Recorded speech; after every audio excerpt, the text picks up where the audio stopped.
right. 1, 2, 3, 4, 5, 6, 7, 8, 9, 10.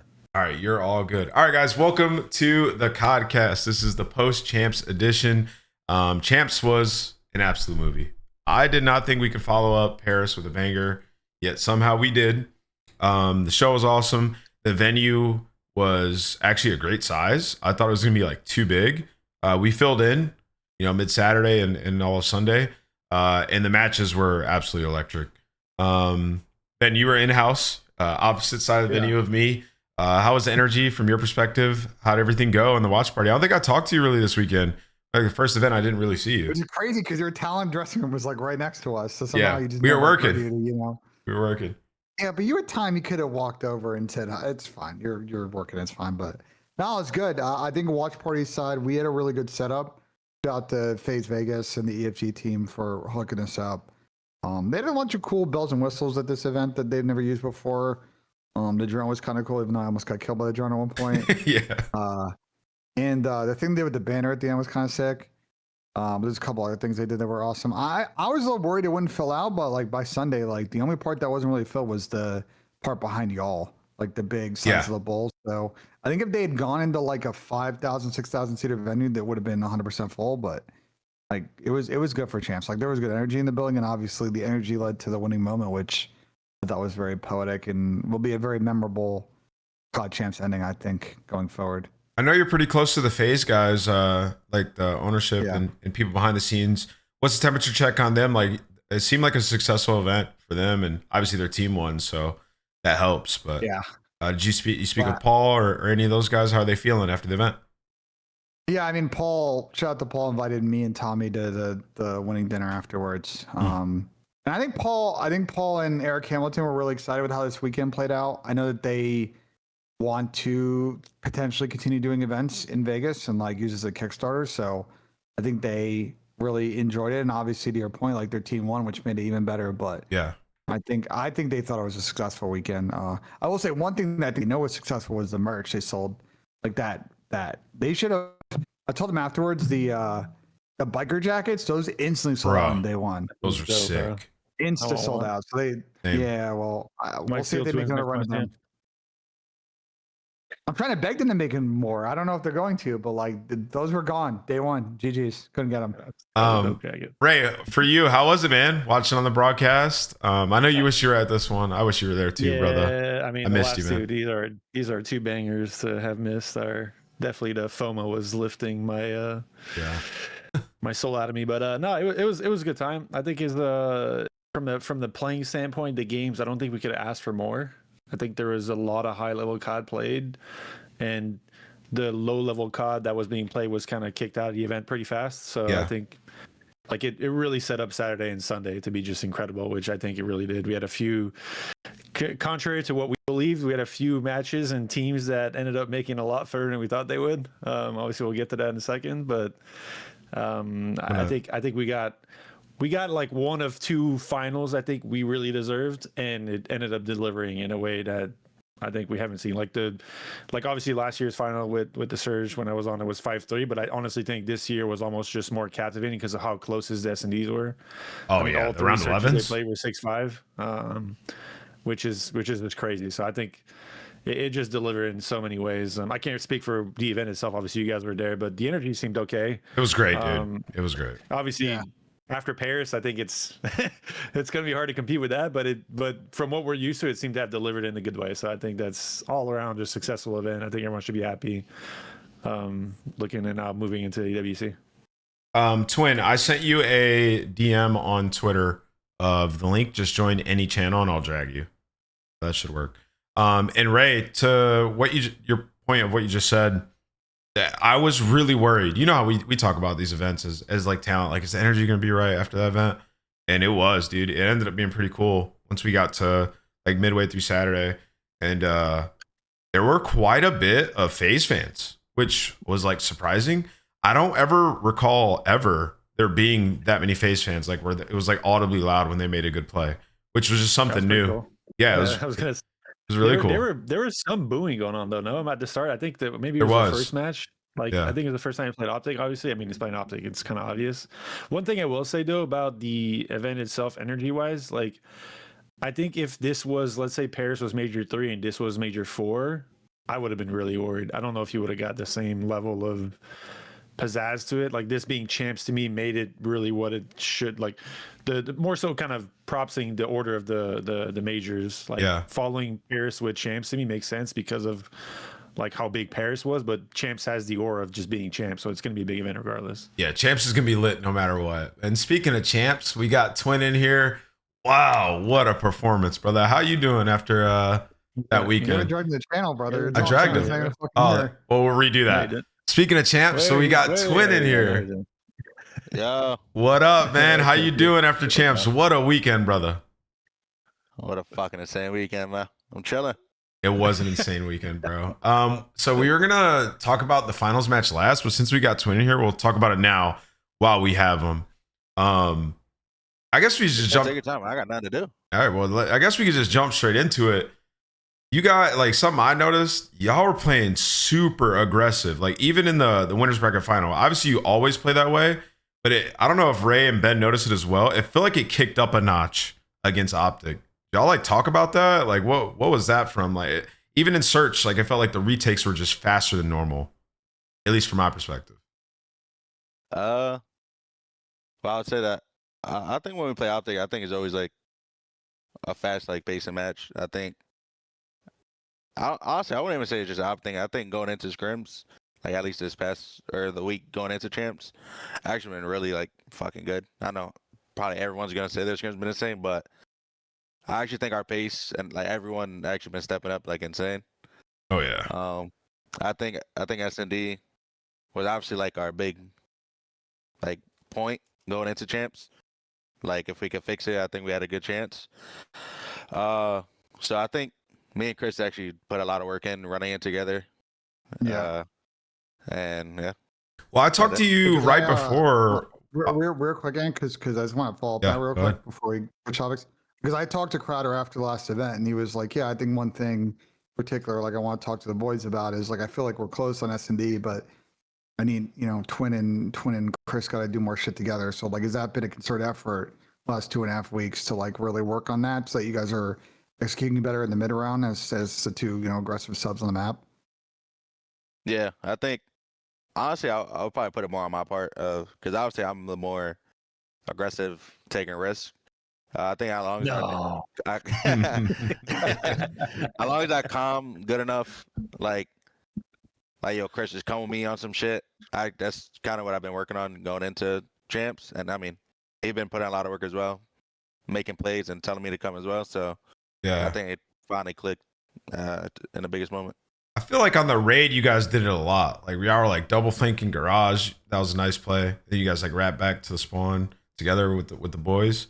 I remember I talked to you like the day before the tournament started, and you were like, "Nah, just kind of like being the lone wolf." Like, because the comms get messed up. You remember that? We were walking back from the venue? Yeah. So, like, I guess what shifted from, like, that to, like, when it got to the nitty-gritty? Because I feel like you guys started buddying up when the rounds got close. It was, like, 4-4 or, like, 3-4. And you're like, fuck it. Let's just run it down together. Like, what? Like, is that just the natural flow of the game? Or did something shift, like, later in the tournament where you're like, no, let's just run it down together? I feel like our S&E kind of been, like, mainly around me just running somewhere and like kind of getting a pick, which I think obviously top teams would adapt to pretty quick. Yeah. And which they obviously did. Fucking every S&E went around 11. Where's So. Twin? Where's Twin? Oh, there he is. All right. Yeah. So then the switch up comes in. It's in courtyard, child. You fucking kitchen, like. Yeah. So I think just having one of the best subs with me. Yeah, obviously make our S&E definitely way better. So we definitely started calling stuff for me and him to start running around together. Have my Zaza bros just iron a lane and let us get to work type of thing. Why do you think it took so long though, Twin? Have the mentality. Honestly, were you guys finding? I'm assuming you guys were finding success in scrims earlier, right? Yeah, we were actually. I mean, I don't have it on me, but I swear our scrim records were like insane. I would say like our biggest problem. I feel like it wasn't really our openings to rounds. I feel like we had insane like a good bag. Base strats. We had a good bag. We were usually getting the bloods. I would say it was like usually like the mid round adjustments that were like really our problem. I think we're getting clutch on a lot, and we thought that was like me and Chris running together and actually being decisive. But like what we wanted to do was like the main thing, and not spending as much. That makes sense. It does make sense. Right, the train. The train, buddy. Come on. That's why I was asking. It took so long. Right? We did this last year, dog.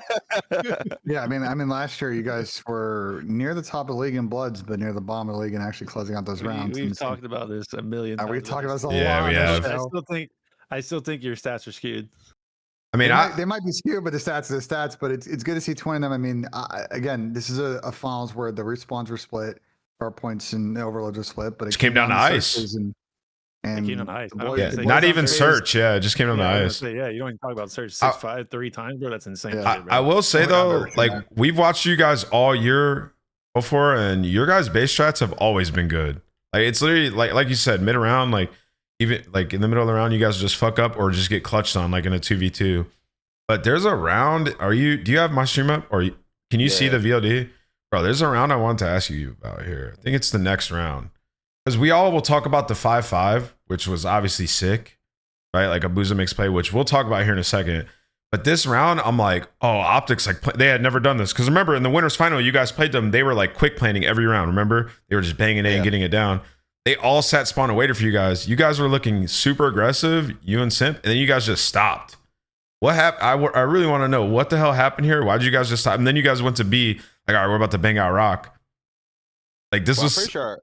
This is such a good round. I'm pretty sure our power play was like, I feel like we were just getting like, not bullied, we were just giving up A a lot.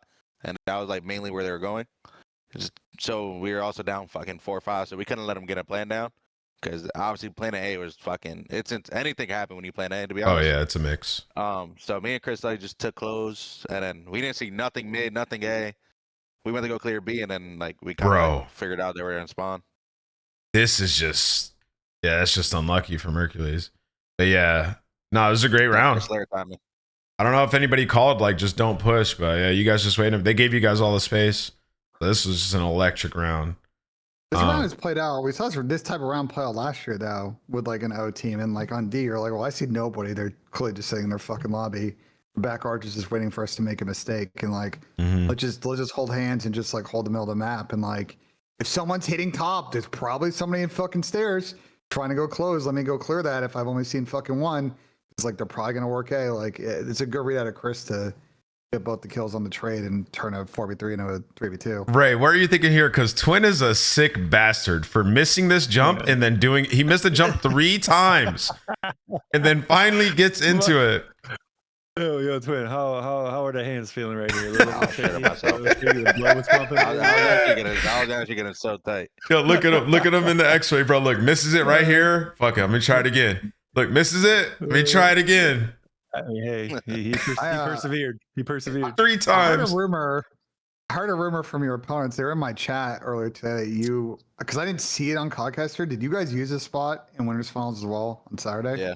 Oh, you did? I used it first, but nobody no one went B, and then it wasn't on my screen. So I think that's why, like, the first round, fucking Merc was looking up there. Dude, 5-5 to pull out M15 is rogue for you. I feel like I never see you have this. Great play, though. Definitely. I mean, he was playing for the spot. No, I know. I mean, you had to play for a spot. Great play. I'm not with it. And we've obviously heard the comms right here. I mean, if we pull up the Twitter clip, I mean, this is it's gonna go down as one of the all-time. And by the way, come on, man, I was like, okay, probably draws or Sim called out. Twin was like, he gonna play the crowd. God damn, my man, I was so proud. I was like, yeah. And you know what? Why that's awesome? Because Twin tried to sneak defuse on Ghosty at the last tournament, so learned his lesson immediately. Yeah, they got me good last one. Here, let's listen to these comms. The comp thing can play it out so that people can hear it. This is the one that shows off these comms too, right? Yeah. Yeah. Perfect. Let me run it back. He's gonna play the crowd. The crowd will let us know. The crowd will let us know is egregious, by the way. But shout out, Dan. You got to say it. It's true. Would you not? I would probably say it too, but it's just funny in the context of this clip. Look at Abuza, dude. Yeah. I will say, Twin. So this was a creative decision by production to stop showing X-ray in 1v1s, and this is a part where I think it was really awesome, because if there was X-ray here, they might have like either quieted. I don't know if it affected it too much, but I do know X-ray being off makes it a little bit harder. So right when he sticks it, the crowd's just going insane. They can't see him pushing in the X-ray. So shout out to the observers, bro. That's what we need. Shit like that. That was really good timing. Yeah. That was definitely when they started doing that. That was actually like insane, because they started doing Major 4 now. The X-ray thing. Yes, they started doing it at Major 4, but they're like getting better with it. In the middle of the event after like the first day when they were like, wow. It was a reaction to the crowd being involved as much when as they cheesed me. Yeah. Probably. It's all good. It's just a million people there. It's poetic. You guys got cheese at a major, but then you used the cheese to your favor. You know what? Hey, remember back in respectable, I guess. What's up, Ray? Remember back in the old COD games where you pick up a bomb and it would make bomb noise? Like the crowd is that now. We don't have that in the game anymore. Yes. The crowd is that for us. 100%. The crowd is that. They let you know, bro. Oh shit, he's defusing. All right. What does that mean? Speaking of all this, because I remember, being in like a finals, your heart's already kind of pumping. Going to 5-5, no matter what, if you're on main stage, like your heart's pumping. Bro, what's the temperature like? Champs versus Optic going for a 3-peat, and you go to 3 round 11s. Like, this is the first one. Like, who makes this play call, and how fast is your heart rate right here? I don't know who made the play call. I want to say it was either me or Zach, so just bang out A. I think they were going A quite a bit, but I mean the timing's fucking insane. We go A, they go B. Yeah. And I feel like most of the time is like kind of A's to retake, almost impossible here and there on B, but we kind of clutch up. How does Brandon die middle? I don't know. I think he just gets ripped. Chris is a vet, just holding that bit. No, Chris is already there. So Simp's already pushed up mid, and Dashy gets there late. How the fuck did he kill Jordan? His gun's not even up. What the hell? This guy's shooting. What? Guys, you know what that reminds me of? That reminds me of the time AG lost to Simp round. Remember the round 11 on Embassy S&D? No, I don't. Where it was an insane clutch by Chris, but he popped Deddy and he got like the fucking zoom out hipfire shit and just hit all the bullets. And AG was mild that he lost that fight. There's been a lot of those. Like under ACs, like under ACs that people like hallway people hide into. Yeah, it's like hipfire, like fucking booped, and it looks exactly like that. Bro, your guys' retakes were clinical this series, bro. Like all the maps, like all the 5, like this 5-5, and I won't call this one clinical, but it was clean. The 2v4, this one as well. I know you just rewatched it on the broadcast on your stream, but SHOTZZY gets 2 and kind of slams both of them. Honestly, it was a good play. So right here, bro, your guys' teamwork is so clean. Like, what's going through your head here? Like, all right, we just got to check every corner and hopefully win the gunfight. Like, talk to me about this retake. Honestly, I don't know. There's not really much. Blacked out? You already say, yeah, you got to blitz them down. We have 30 seconds left. There's only so much you could do. We got to pray for a scam. I mean, you got more than one. I mean, we don't mind that. You prayed really good. I mean, Jordan actually played like this whole round and insane. To be honest. Nah, he did. He baited really perfect. But like they're just trying to do a lot here. Like Hook's watching mid cut.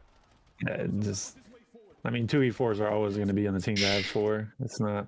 I mean, like obviously, Javon and Jordan played it well, but yeah, like, there's only so much you can do if the other team plays it right. No, but anytime 04s by 10, I'm worried, bro. I think Ant should have gone middle there, kind of broken instead of running back to his team. Oh, wait, let me rewind. Let me see. Where do you want to guard you back in the day? The bomb's not playing. I mean, I feel like Ant didn't make a bad play. He got 2, and he's just thinking, if my teammates spawn in, this is a round 1. Yeah, it's not playing from middle. I mean, yeah, Collar, they just played 2 burger spots. Spots. Yeah, there's just no point challenging anything there. You just fucking get info. No, this I hate to be talking this way, but like 2v4 should never happen, bro. No, this slide by Abuza is godlike. Look at this. His left stick twin was moving right here. It was. The backslide got him. That was actually nice. We talked about this on the flank. I don't know why more teams haven't done this. So like the high-low slide here, like people burger this all the time, but it's like actually such a good auto aim drag. I just don't know how people haven't mastered it yet to like actually do this retake because it's how you win this shit. I feel like once y'all won this, it was GG. Wait. I saw something on Twitter about this. You almost dropped a bomb or some shit. Yes, he did. You didn't see, bro. Ray, he diffused with 0. He diffused with 0.4. This guy's actually a troll. Wait, what'd you do? Bro, I had to see if it was worthy of this champ shit. How do I find this? What? Nah. No chance you think Barely the bomb diffused at like 0.4. Yes. No, that was fucking insane. That's poetic, bro. That's poetic. You're just trying. Oh, here we go. Look at this, Ray. Almost about the one, bro. You were forming aura. That's all it was. Yeah, this guy's a scum. Did you drop it? Like, yeah, he did. I don't know. I actually don't know how I dropped it. I'm not. How did you manage that? Yeah, I was gonna say. I don't know. Dude, my button be broken if I fucking was in this situation. That thing would be slammed to the ground. I thought it was. Wait, Ray, did you? But then Did you see his reaction after? It's so funny, dude. Hold on. Watch this, bro. Wait, what? Watch his reaction after this, though. I think you're just sitting there absolutely locked for like 3 seconds. Bro. You know what I need to take a breather. You would have been straight up compromised if that happened, bro. Oh, bro. You'd be getting cooked on the CL. Wait, you gotta wait till they show it back up. Wow, yeah, right here. I think I said like, oh shit, like in the camp. Yeah, I stand up. Yeah, Draw's looking at you like, holy shit. It was like great. That was fucking absurd, bro. No, this is poetic, though. 0.4. Look at him right here. He gets back on and starts talking shit. You're like, oh shit. You're like, oh shit. Oh, you got up. Oh, he got my up. God. Oh my God. That could have been. Look, Ray, look. It would have been so bad. Just thinking about the alternative result, like, oh shit. Oh my God. Yeah, that's weird. The alternate universe probably had you dropping that thing for real. This is a good pivot because I've seen you do the kind of meditation thing a lot, and I know there's a lot of conversation post match about you guys reading like inner excellence. Like how, from your perspective, like the Matt Fish Crowder stuff that you guys have done this year, like what's your reflection on? Do you think it helps to better teamwork, like better individual play? Like what's your reflection on having done it for a whole year? Well, I would say it definitely brought us way closer than a lot of teams. I would say, because I highly doubt there's any other team reading a fucking book or going to the gym together at that. I think it brought us in a unit. The breathing shit, actually, I started this event. Really? Yeah, randomly. I don't know. I just calmed the nerves or something. But that was something Fish actually been like saying for a while, which Fish is actually goated coach. I was gonna say, like, how is that? Because I mean, Crowder obviously is fucking top tier, world class coach. Like, but obviously last year we didn't have like the mental coach on that side with Fish. Like, how has that kind of affected you individually, and you feel how is that important to a team? Because I feel like I think you guys have one. I think Falcons have a guy as well. I'm trying to think of anybody else that has one. Is there any? Don't Gentlemates have one too? Or am I bugging? I haven't seen. I mean, I haven't seen it on stage, or maybe not involved to the same. Maybe they do behind the scenes, but yeah, take the floor. Go ahead, Twin. I mean, Fish it's actually insane. I actually didn't think there was really too much of a reason to have one, like a mental coach, but the shit Fish do and like tells us is, and if you actually do it for a while, you can see the difference. Like the breathing thing was actually I don't think I ever did that before. And I was just hella calm going into like all these matches. I was doing it like after every map, no matter what. The gym, supposedly there's some shit like you play better. Well, your blood flow and everything. Yeah, I mean, every day we always went like on the gym on Wednesdays, and like that was like always our best scrim days. Really? No matter what. You do it in the morning? Yeah. I mean, it definitely showed. Your guys' round 11s were super icy. You think it helped like with the like search and destroy mainly, like late game, like just not getting nervous, not making crazy plays, or going like too rogue? Because it definitely showed. It probably played like a slight part, but I'm not gonna lie. We going into champs, our S&D practice was we were doing like overtime. It was like 3 sets every day. It was insane. Honestly, we was putting like a lot of work into our S&D. So yeah, I feel like the work paid off. You guys, like, honestly, me and Merc talked about this a bit. Like, OPTIC and you guys kind of avoided each other since Major 2. Like, you guys like were losing to Thieves, like not getting to that part of the tournament.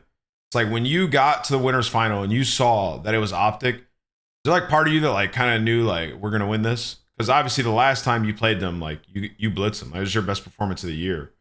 And then same result kind of happens here. The winners final win, grand final win. This feels like you guys had sort of even if it might be slight, like a matchup diff against them. Whereas versus Thieves, it never really felt that way for you guys. Yeah, I'll definitely say we were definitely confident going into finals, just because Major 2, we played them pretty fucking well, and we honestly we didn't play them a lot this season. Yeah. Besides the finals, Major 2, I don't think we ever played them. No, so the last two You played them in qualifier. you did, but on land was only played- Major 2. Oh, so Yeah, you played them 4 times, but it was 2 events where you play winners and grands against them. That's how it played out. You guys are always on the opposite side of the bracket from them. yeah. So I mean, honestly, I think that probably played a big part. I think we played Thieves fucking every fucking event, every qualifier. It feels like. So like we was always used to each other, and those matches are obviously always good. I think every match went Mat 5 most of the time. For OPTIC, it was definitely like we definitely had a good feeling going into finals. You guys scrimmed OPTIC a lot though, from my understanding, right? Like you guys definitely Like going into champs. no, just in general throughout the year. Like as you guys learn the game and then progress, like you know, I've talked to Crowder. He's like, yeah, every time we play OPTIC, like, it's a good scrim. It's very close maps. Like have a lot of end game situational. They were like our scrim partner to like going into champs. So I was gonna say, did you guys play a lot? And then you like, was it taken seriously, like high level COD, or was it kind of trolly? I mean, I would say it was kind of serious. Like, Okay, it looked serious. Yeah, it was looking good. Everyone was looking like obviously there's things you're trying to hide, but like that's obviously for the sure. balance you gotta strike. We didn't really play anyone in S&D a lot. We tried to play like a lot of challengers people Makes for sense. that. So What do? You like throw bread up, or you guys just got some people who actually grind? yeah, people that grind. Like we played like Huntsman and it was mainly Huntsman, to be honest. Nice. Question. Go ahead, Ray. I know you guys did. You gonna go ahead, Ray? Then I'll ask the follow up to that. How much do you feel like last year all of our shortcomings came into play for this season?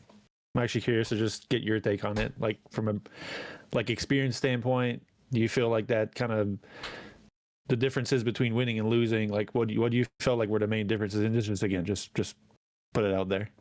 I would say obviously being in all those finals definitely played a huge part. Like I feel like at least our first finals we were in last year, I think everyone was nervous. Like I think that was all of our first finals. Yeah, except for Byron.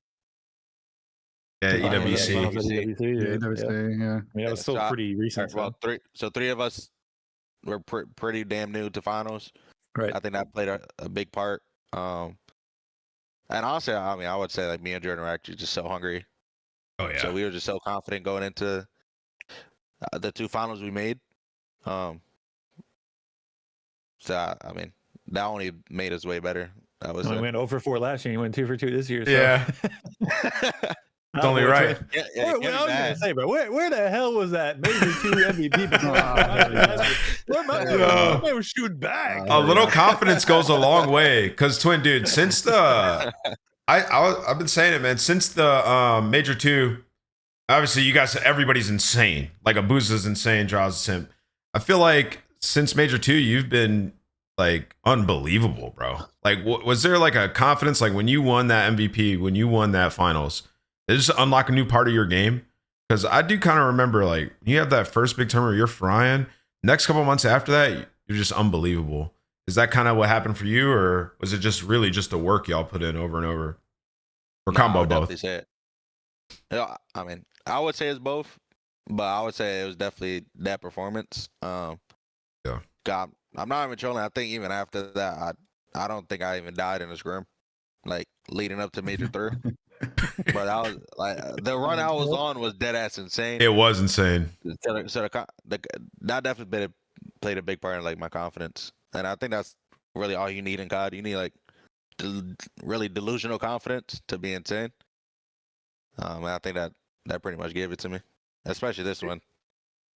Speaking of confidence or lack thereof, there was a lot of drama on Sunday because the Bush boys were supposed to scrim you and then they chalked it because Oh yeah, Well, fuck situation is cooked. What do you guys end up doing on Sunday? You just like 3v3 just before the grand finals? Yeah. I said on my stream, I was like, I think we played way better when we played 3v3s, which is so weird. I think everyone's like so loose, we're so trolly. And I think like obviously it's obviously good to warm up scrim and shit. Like to warm up the comms and whatever and play the actual maps. But yeah, that's pretty much What were you guys did going into 3v3ing on? Sunday. What map? 'Cause Flagship. I was gonna say because Flagship, you came out on one this second Colossus, and I don't know. Hey, we needed a warm up for Colossus. Is it fair to say, and again, Twin, you tell me how you feel about this, but is it fair to say that like not having a warm-up scrim is only bad if you treat it like it's a really bad thing? Like if you have a good like audible, like you guys, like you just said, you guys do, like we kind of did the last year with 2v2s. Like I feel like it's not that detrimental. Like I think the comms maybe suffer a little bit for like maybe a minute or two into the game, but after that, I think it's like if anything, like you said, it could be a good mental shift because you didn't have any expectations from the maps you just played, good or bad in the warm-up scrim. Because a bad warm-up scrim can affect you negatively as well. Yeah, it's like holy fuck, we're loading in, and like we just got slammed, we just got clubbed, on Colossus. This ain't gonna go well. And it's the same thing. Like you're gonna just quick. Like even if you win, you lose the first break. Like we were, like, I don't remember last year, but like I felt like we did a good job in treating our, like even the days we were warming up other teams, like we didn't play a match, but we warm up other teams. We would like take it hella serious. You have to. And, like, because it's like the best practice. So like, yeah, it's the best practice, 100%. Like I think that's something that people, I'm not gonna say who. I think there's been plenty of comments out there about how certain people treat those days, but this is something to me that's like way more important. I think some teams treat it as like it's literally like the teams are playing to play for a match. You will not get better match like reps than the best you'll get those games. Yeah, literally. I agree. Before, how's it? Obviously it's a bit different because it's champs, it's epic. There's long build up, walkouts, and it's one match. Like coming into Sunday, like Saturday night, are you guys just like staying up watching VOD? Are you back in your room watching VOD on your own? Like, what are you doing to gear up mentally for what is like a best of 9 marathon? Like, you're going to be exhausted on Sunday at the end of the day, no matter what, win or lose. Like, you're putting it all out there in that one match. Like, what's your process Saturday night and Sunday morning going into it? Well, I mean, I'll only speak for me. Mm-hmm. I would say keeping everything consistent. What I did Friday or Thursday is what I did like pretty much the whole weekend, because honestly our schedule was godlike for our routine we was doing. We was doing like morning breakfast and shit. And we was playing at 3:00 every single day. Nice. So we had like an insane routine that whole champs. But I would say for me, honestly, just not overthink like the moment, because honestly I think we were like made for like a best of 9, at least at champs. All our map pool was made for it. I mean, our map pool was damn near in all those maps. So I think just the hard work we were putting in is like just trusting it and not tweaking going into Sunday. Because I'm not gonna lie, I was over there at the tables chilling with my guys, like just not trying to tweak. Going into a Sunday. So it's the right way to do it. Was it Ben that tweeted people or no, it was Puckett. I saw Puckett say something about how late some people were at the tables or whatever at night. Yeah, Miami was there for a while. I was gonna like 1 every night. Right, so it wasn't that bad. Listen, I'm not gonna judge anybody's process, but Miami was on the tables for a long time. Yeah, I mean, But yeah, I mean they had their best event of the year. So Miami. Wait, they did? Yeah, tied their best placing, top 6. Yeah. I mean, 6 out of 8, I guess. Yeah, bro. Match. Yeah. Bravo. You guys got some more for Twin about gameplay in the finals? Just final specific? I mean, I do want to know, how does it feel to be a world champion? Yeah. I think it's we gotta get a take on it. I mean, how does it compare to Major 2? Because obviously Major 2 there was a lot of like, I mean, you got the MVP, right? So it's kind of like the personal push, but like how do you compare the two and how they feel? And it's okay if they feel similar. It's not the end of the world. Just speak your mind. I would say Major 2 was more of a like, holy fuck, we could do it. Like we could actually fucking win, especially for me and Jordan from last year. Like we could actually do something this year, which I think that wasn't like a mental block for us. I think we obviously knew we was actually in a lot of finals last year. Right. And obviously having fucking Chris and Zach, we truly believe like they would probably get us over the edge. But I mean, obviously that being my first one is, I want to say it's my number one because I just won champs. Yeah. But it's really fucking close. I'm not gonna lie. No, the first one's but- special, bro. The first one's special, bro. Especially because I got MVP. So like, that's like that might. It's a 1A 1B like for my whole year, to be Yeah, honest. I or hear my that. career. So Only one of them. You'll get a ring for one of them though. So that's Yeah, gonna I be guess- yeah. I got one more That's the gameplay one real only- quick before we You get go off. to gameplay one last. Before we get off the my gameplay. question. SHOTZZY gets fucking 5 first bloods, I think. Something crazy. How are you guys, On raid? like, from your perspective, like, how you guys deal with that? Like, he gets a kill, gets out of his life. Like, what's the discussion like mid-round? Because I feel like when you guys, like, before, like you're saying, the mid-round adjustments were bad for you guys. So, like, I know you touched on it a little bit, but now that we're, like, watching it back, like, what changed? Like, or who changed in what they were calling in the middle of these rounds? I would say just still, no matter what, being like, I don't know. I think as honestly everyone calling, I think I give everyone credit for that. It was actually insane from honestly everyone. Like I said, I think no matter what, if we was getting blooded or not, we was still like together. So we was still getting the trades most of the time, which you even out the numbers, still got us most of the rounds. So yeah, I think just being more together and banging shit out, even if someone's making a play on the other side of the map, and being more active. OPTIC play a lot of ISO COD too, which is They to me do. just like the hard counter to it. Like as long as you have numbers in an area, you either create something for free or you just trade it out and it doesn't hurt you. Like Here's a duo round right here for you. You guys did this a couple of times. A double through mid or double all the way around through bedroom. And it was working.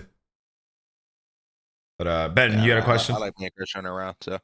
I guess my only question is kind of looking forward to the last event of the year at EWC, which obviously gives you guys an opportunity to finish off the season with 3 wins. I don't know if you talked about it yet, but like, what's the plan? Like, what's the mindset going in to try and like follow up on this one to make sure you guys don't have too much of like a honeymoon kind of crash? Don't give that like 110 so you guys can try and go back to back to finish off the year.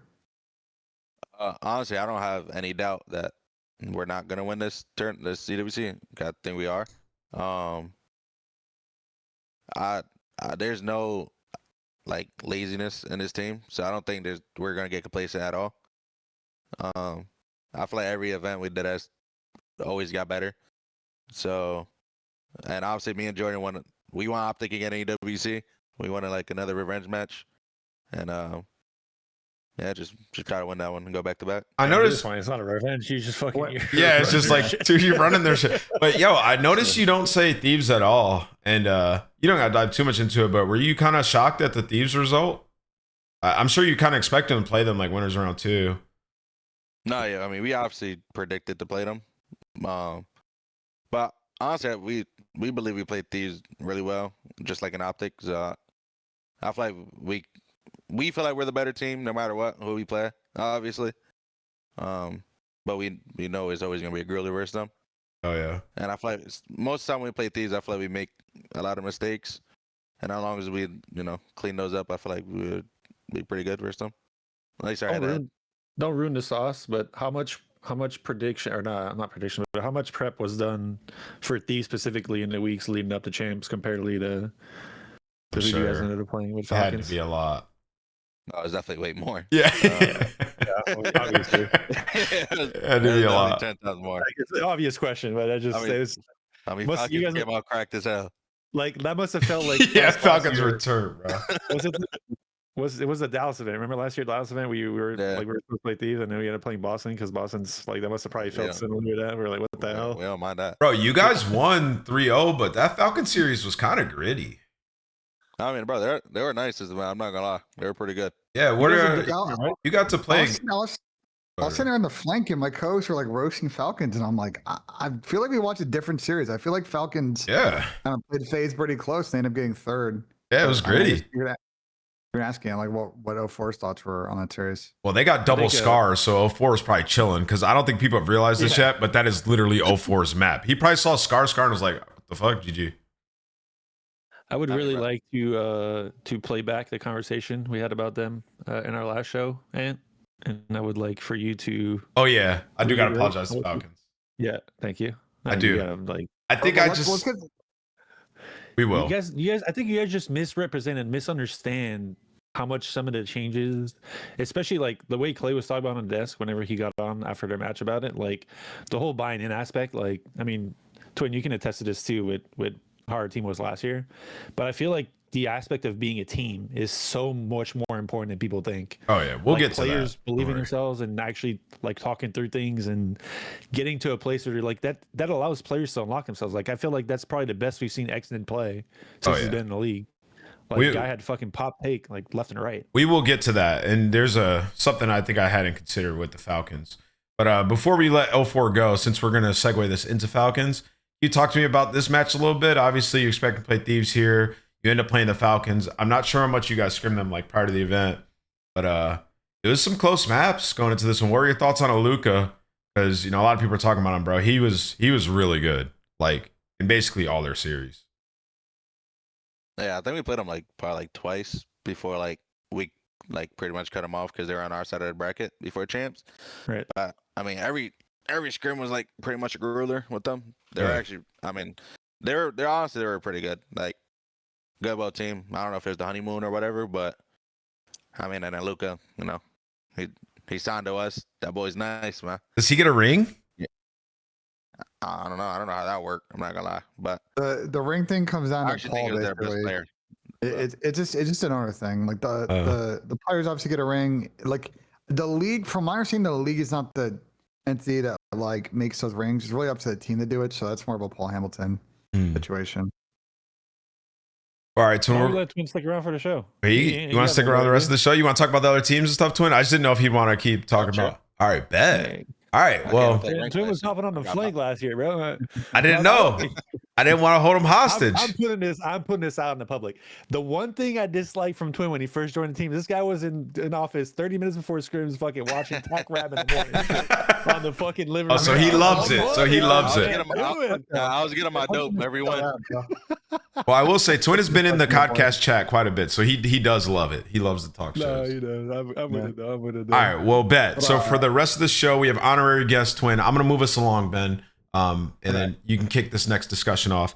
LA Thieves bow out top 8 with Scrap's worst performance ever. Legitimately, Scrap got absolute thunderclap, bro. I've never seen this guy play this bad ever. Obviously, tweeting out about the boxes. I will say this. I don't think it's like PC stuff, but I cannot roast Scrap in good faith because when I was a player, like I roast for his performance, but I'm saying talking about the PC. When I was a player, if I was playing well all stage or like all of that specific season, and then I got slammed back-to-back matches, I was immediately thinking it was the hardware. And there was something back in the day with like PS4s, whether I can prove it or not.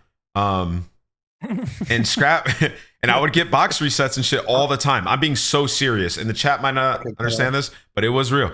And Scrap tweets out about it. Obviously, this is a super uncharacteristic performance. Let's kick it off with you, Ray. Ben, excuse me. What were your thoughts on the Thieves performance and Scrap in general? Like, we've never seen this guy. 0.6, 0.8, like just getting slammed. So he had a bad event. I want to on the boxing off the rip. Like, I think it was a very non-ideal situation. You probably heard the same thing as me, Ant, that like, he asked for box change, didn't get it. You had all beef with the officials. At the end of the day, though, you got to kind of lock back in and try and have some level of composure and not just insta-tilt your way out of the series. And like that clearly, I think, may have happened in the back half of this series of G2 that eliminated them. I don't know what happened on the first day, if he had a bad box on the first day. But yeah, I mean, the only way to look at the Steve things, I don't think Neum had a good event either. But I mean, Ernie having the lowest KD in CDL champs history. Yeah. They went played at least 2 series of the event was not on my bingo card. Like, I'm sure he's not going to do that again and is a learning lesson, but like, he definitely did not help his team this weekend, bad box or not. Yeah, we can't talk about Neum at all. I mean, when your superstar 1.5 doesn't play well, like, and literally 0.7. Yeah, it changes Neum's whole game. Yeah. Like, it changes the entire way Neum plays the game, right? So he's just like the one thing Ernie talked about his tweet. I mean, again, like the one thing in his tweet to me that's relative to the actual gameplay is that like he was describing how he's not getting the kills freebies basically that would, and like you don't get one of those, then the whole line behind him screwed. So it's just like it's all of it kind of affects and comes into play for everyone on the team, and it changes the dynamic of everything. Like, it's not even about getting kills. Like, he wasn't getting kills that he would get even if it was an average player. He's just not getting like the kills at all. Typically, we're seeing him get kills that you shouldn't get. Yes. It was the complete opposite this time. So it's just like that's going to change everything. The whole dynamic. Drastic. Hey, question. I agree with you, Ray. I think the only problem I have with the statement, the one criticism I would have, which we just do on this show, is like I didn't see in the statement a lot of, look, I had these box issues. It wasn't ideal. I flagged to the league. They didn't really do anything about it. I didn't see a lot of, but it's still on me, and I didn't like play well this weekend type stuff in that statement. And I was like, he did. He said it. No, he said he started did, his statement with that, man. wasn't- Come on, don't fucking he did, turn but shit like, the wrong way. well, that's the problem with typing the fucking million fucking paragraphs he did, though. Like, I think my advice to him, if he would have done the statement, is he could have made it a little bit shorter and more emphasized that first part and said, look, this shit happened. We need to do a better job in the boxes. But like, it's on me for a bad weekend. I'm going to rebound. So. I mean, bro, you're still fresh off a loss. But I do want to say on the Ernie thing, like, he's had a lot of player growth this year. When they played really well the last two events, you listen to their comms and kind of how they conduct themselves. He's taken a big leadership spot. This is like the next thing on him is like just not trying to tilt too much in the situation. I have no doubt that they're going to come to EWC and fry and be a factor of that event. It's just unfortunate that they just had an absolute stinker in this one, and we'll see what happens with the Thieves going forward. Before we continue, I want to ask you, Twin, because you've had the God box before. I don't know if you've had the shit box, but at Major 2, you had the God box. I mean, I rewatched that. I was like, I've never seen anybody killing faster. Don't take anything from Twin, man. He was. I mean, one or the other. I've never played the CDL on the PCs, so I don't know what the difference is like now. But back in the day, I did feel like there were God boxes and ones where I felt like I was stuck in quicksand. What are your thoughts on like Scrap talking about the PC stuff and kind of his performance? Obviously, you played against him so much. He's usually literally like a nuke on the map. So what are your thoughts? Yeah. I mean, honestly and truthfully, I never had like a problem like skipping and shit. Or like usually I'm not even a tweaker to even realize. Not saying like everyone's tweaking and shit, but usually I barely even realize I'm skipping and bullshit. I would say even Jordan, I don't know if it was the same PC, but Jordan was on a PC and he even reset his whole PC after we won a map. Was that on Saturday? He got slammed in that first map, right? He didn't get cooked. I don't know. I forgot what series it was, but he did reset his PC, so like skipping a little bit, which I'm pretty sure that fixed it because he didn't say anything after. So, anyway, you know Jordan. Oh, no. I was He gonna let that shit stink. But again, I think that's the right mentality to have, though. Like you do what you got to do to feel right about your game. If something feels off, regardless if it being mental or actually true, you do something about it. Like, Abuza was having first map. It didn't matter. It's one of those weird things. I don't know how you feel about it before. Where like I think the players in the league and the teams, clearly there are potentially some hardware issues that they're navigating right now, whether it's caused by the PCs or the SSDs that they're using or the monitors, some combination of the three. But like you need to have a better process. Like we can't have every series on LAN where someone goes down 0-2, and even though like there's no hard data they're skipping, they get a PC swap, and series are taking 30 minutes. Oh, bro. They're taking 55. there was 2 in the finals, right? Yes, bro, Yeah, Ray. like- Dude, I don't think players realize what that feels like. We did a death segment that was 30 minutes. I was sitting there like, who the fuck is getting their PC changed on the stage right now? It was 2. It was Hook and Dashy. That's when you know you won the series, though, when they got double PC changes. That's where I'm. I talked to RJ and like What happened, I Twin? talked to RJ and he said after the overload, like at least he could see from CODCASter that like Brandon was skipping. So he was like, Brandon definitely has got something going on with his PC. That's we saw like 4 PCs come out, bro. Jesus. We can do nothing but laugh. They're giving that little buffet option. You know, you want to go with the blue one? You want the red one? That was insane. Dude, it was literally like 30. Carmer said Brandon's SSD basically died. Yeah, Brandon started off the final really bad. I was like, what is going? I actually thought there was something actually wrong with this shit. Well, this is an interesting thing I'm getting to. This is my question for EFG and CDL. So the way the PCs work is that there's a PCI quick swap SSD port in the back. That's how they take out the SSDs and put them in. And they set up the SSDs on Wednesday or Thursday. The event when you guys are doing IT check. Is that the shit that has like all our settings and shit on there? Yeah. Yeah, the memory. But I wonder how, like, do they replace those SSDs every season? Or are those the same SSDs they use for Overwatch League? Like, because those SSDs are constantly being swapped in and out of those ports, like, are the pins on the back of those SSD worn, like the wear and tear of the force those SSDs, and when they get cloned and reset every event, like I wonder if those SSDs need to be refreshed and maybe are causing the issues because they're a couple of years old and have been swapped out 85 fucking times. It might just be a little cooked, you know? Yeah, That could be part of the issue. I think they should fix. Or I guess Yeah, when I was a player, I used to come up with the craziest shit. I'd be like, 04's name is the shortest in the lobby. That's why he's getting the best bullet reg, bro. Yeah, no, yeah. Guys, we'll you know what I mean, People right? used to fucking look at red and blue camo and thought I was making a change. Yeah, I'd be like, yeah, no, this guy's in the lobby first, bro. In the lobby reset. Trust me, the tweaking goes back to the Stone Ages of COD. 100%. Damon knows. I mean, basically, as soon as Cronus's got introduced, Damon was checked into oblivion for the rest of his career. Like, well, they had to eventually have people check out. So what happened is like Porter used to take all the Chronuses. Yeah, I know. Eventually Spencer and Rami got so pissed that they basically made you had to check in and check out the Chronuses. That was a real thing, Ben. If you got a Cronus that felt good, you were holding on to that for dear life, for forever. Yeah, I was able to play with Chronuses. Yeah, we played with Cronus. We had to, bro. Like no aim assist type shit. Or? No, we had to use Chronuses because of the Bluetooth. Yeah, they're Bluetooth. It was like making the controllers wired. But yo, Twin, listen to this, bro. Yeah. You'd have a Cronus and they would all be blue, but randomly somebody's Cronus would be green or red. So you look over, you're like, why the fuck is his Cronus green? And he would yes, dude, I'm telling you, the Cronus was literally the fifth teammate, bro. It was insane back in the day. There's a breaking CDC intel tweet of like some roster moves maybe going on to CDL. Can we talk about later? Yeah, we'll talk about it at the end, guys. We'll save the link. Yeah, I do feel like there's a. I know we talk about like obviously the PCs and whatnot now, but I feel like there's been a lot worse eras in terms of equipment potential issues at different times of COD, and understandably like. We're at a state now where there's so much cash and money involved. Like you would expect these things to be very rare. But I saw someone tweet out asking if it happened to other esports, and I saw a decent amount of responses saying that there are other issues in other esports as well. So I think it's just the nature of the beast. It's just kind of what happens. It's not easy to run these events. It's not like they're gonna just unwrap brand new PCs. Yeah, what are they supposed to do? Like, yeah, it's just, they're doing what they can, what they got. Like as long as the performances of the PCs are strong enough to run the game, that's really all you can kind of ask for. Especially, like there's no way that it's good to change SSDs left and right for PCs, like starting them and closing them every day. Like, yeah, no, dude, they test Ray. They set everything up. They have a team that tests everything before the event begins, before the matches begin, before the day begins, and shit's all operating. They're in the lobby. From there, it's just kind of like that's Call of Duty, and that's maybe Call of Duty netcode, like the way.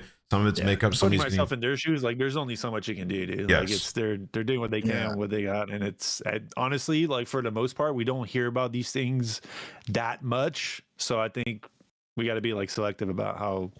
Yeah, obviously it's not great, but I will say I've heard virtually every pro complain about the PC since like at least Major 2. So yeah, there's something Ben, going on. Everybody's complained forever.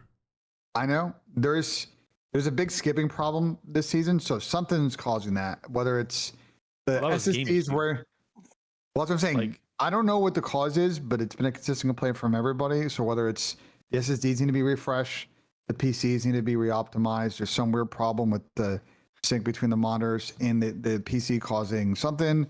Parasite was. Stop. Oh, let me finish my thought. That's why we stopped on Expo.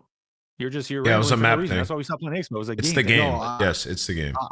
I hear you, but it's what's causing the game to skip. You know what I'm saying? Like it with consoles, the hardware is fairly consistent unless it's a gen swap, and we've had that sometimes. Like with PS4s, there's different hardware between gens of PS4s. But like with the PS5 or whatever, like it's the same hardware. With PCs, there's a lot more like interchangeable parts between those, and then the SSD is the big one that's adding a big factor because that's the thing that's going in and out and like is causing the read write on the game, and that might be causing the skipping. So I do think that EFG and CAL are going to do a bit of a deeper dive this offseason and figure out what was causing those skipping issues. Was it just the game and some build issue, or is our hardware we got to refresh some stuff like so this isn't happening? Because the point I'm trying to make earlier is like we're going to have this untenable situation next year where like anyone's just going to ask for a fucking PC reset down 0-2, and every series is going to take. Well, they're just not going to get it, bro. Because, dude, listen, this was this is but a then you're gonna have thing. the problem where everybody's gonna say they're playing favorites. This team's getting a swap, but we're not, and now it's gonna be a whole. No, it was like this back in the day. owners. This is just history repeating itself, and then it ended up getting ironed out, bro. It's just one of those things where COD's always been like this, and the mental side of Call of Duty is just as big as the like actual like strategy side, bro. Like you have to be mentally strong. Like sometimes you're just not gonna be ripping. Like some games you feel like you're ripping, some games you don't, and you got to deal with it. And like that's just event to event, day to day. I think that the real problem, though, to Ben's point, is that if I think if there's a way to prove what you're going through, like if there's clear skipping on the screen and you like point out to the ref, yo, come look at my monitor, and you can see the skipping, then I think that's different and probably warrants a change. But if it's just the player saying this feels off, which again could be completely true, but if it's not perceivable to the eye, then what can you really do about it? There would have to be data from that seat, like for a whole day. You know what I mean? Yeah. And if that's I the don't know case, how they then we would go talk about that. Yeah. But I mean, we shouldn't even really discuss this. There's like nothing to really discuss there. It just is what it is. Let's move on to the next one though. We kind of already talked about Thieves. It's just Scrap's performance, bro. If he plays better, they have a chance. But I feel like it's not a non-starter if he plays that way. Let's talk about RIYADH a little bit. I didn't think that they could play that well. Honestly, I didn't think like with the time that they had picking up a rookie, they'd be able to perform. Obviously, 04 touched on it earlier, like they honeymooned, and I think I just had to consider the effect of having 2 real ARs, like what it would do for the team. I think that that's probably the biggest thing is like they actually had all the roles. Like Kismet was comfortable, and then Exnid and Aluka, obviously like a new young duo. Like Exnid was way more comfortable, and then you add Selim had his best event of the year, low key, probably because he had another AR with him. So really impressed. Running NPC a lot. Yeah, and running an NPC a lot. So yeah, he just got to play his natural role. And then Selim's search, last part, Selim's search was so much better. And I think it was just a lot of times like Aluka just like peppering people, Selim getting the kill, like them just kind of working together, like just having another real AR on the map just helped them so much. So shout out to Falcons, man. They deserved it. Great run. I was expecting a bigger. I wonder what happens when a team that's chalked makes a roster change to try and fix their issues, and they fix their issues, and suddenly they play better. Just the chin. What a concept. But I was gonna ask, do you think it's like cheese they were able to change? You know? Yeah, it is. It's Yes. absolute cheese. Yes. Yeah. Start a major 4 should be roster life for champs. And get a player that was a sub on another team at champs is also kind of insane. Does Aluka get a ring? Yeah, it's up to the That's org. the ball. Right. Were you guys fucking mind blown that they were able to pick up your sub? I mean, not even just him. It's kind of anyone, to be honest. Yeah. Like I'm surprised they were even allowed to make a change. Yeah, I mean, they kind of got... I don't know if you guys saw Exnid's interview with Tactical Rab. After they beat Thieves, Exnid was so turned and so, like, energetic that he just started telling Rab everything. He was like... He was off the shit. He was off the shit. He literally told Rab immediately. He said, yeah, Neptune said no, so we kept Kiz, and man, I'm glad we did. It's kind of like... Yeah, that was insane. The offer was out. Like, There's little things like I noticed in the listen-ins at this event, like Exnid small talk was significantly better than any other listen that I've seen them do all year. So like maybe he's starting to get more comfortable finally with like the 3-pronged we talked about: communication, understanding English, being able to communicate where you're at in English, and then be able to like small talk in English. Like those are the 3 things you gotta do when a non-natural English speaker. Yeah. Like, he's starting to check those boxes. But like I agree with you, man. Like once they pop Mo in and like the roles made more sense, like they looked more fun. Yeah, way more like, fun. They've always been kind of a loose team, but like this was like the best version of the loose COD they played. And obviously the only teams they lost to were the team that got first and the team that got second. Well, Ben, you know what it is? Like I said, and I'll totally, like, I'll hand up. I didn't think they could do it, but I think it's just now they just had one rogue SMG, and that's Exnid, right? And like at least Exnid's like trying to play the right way. Like, listen, Pred's been a good slayer, but he just wasn't efficient enough, bro. And like now you have obviously Selim and Kismet, world champions, like playing the right way. Aluka's like soaking in everything from Kiz, you already know. And then talk about the comms. Listen to the comms in Kismet this entire event. Here, let's listen to it right here. They had. He's literally directing, like IGLing to like a old school way, where he's like literally almost telling everyone what to do in some ways. Like it was actually incredible to listen to. Yeah, let's listen to it. Yeah, I won't say anything. And then you continue, sorry.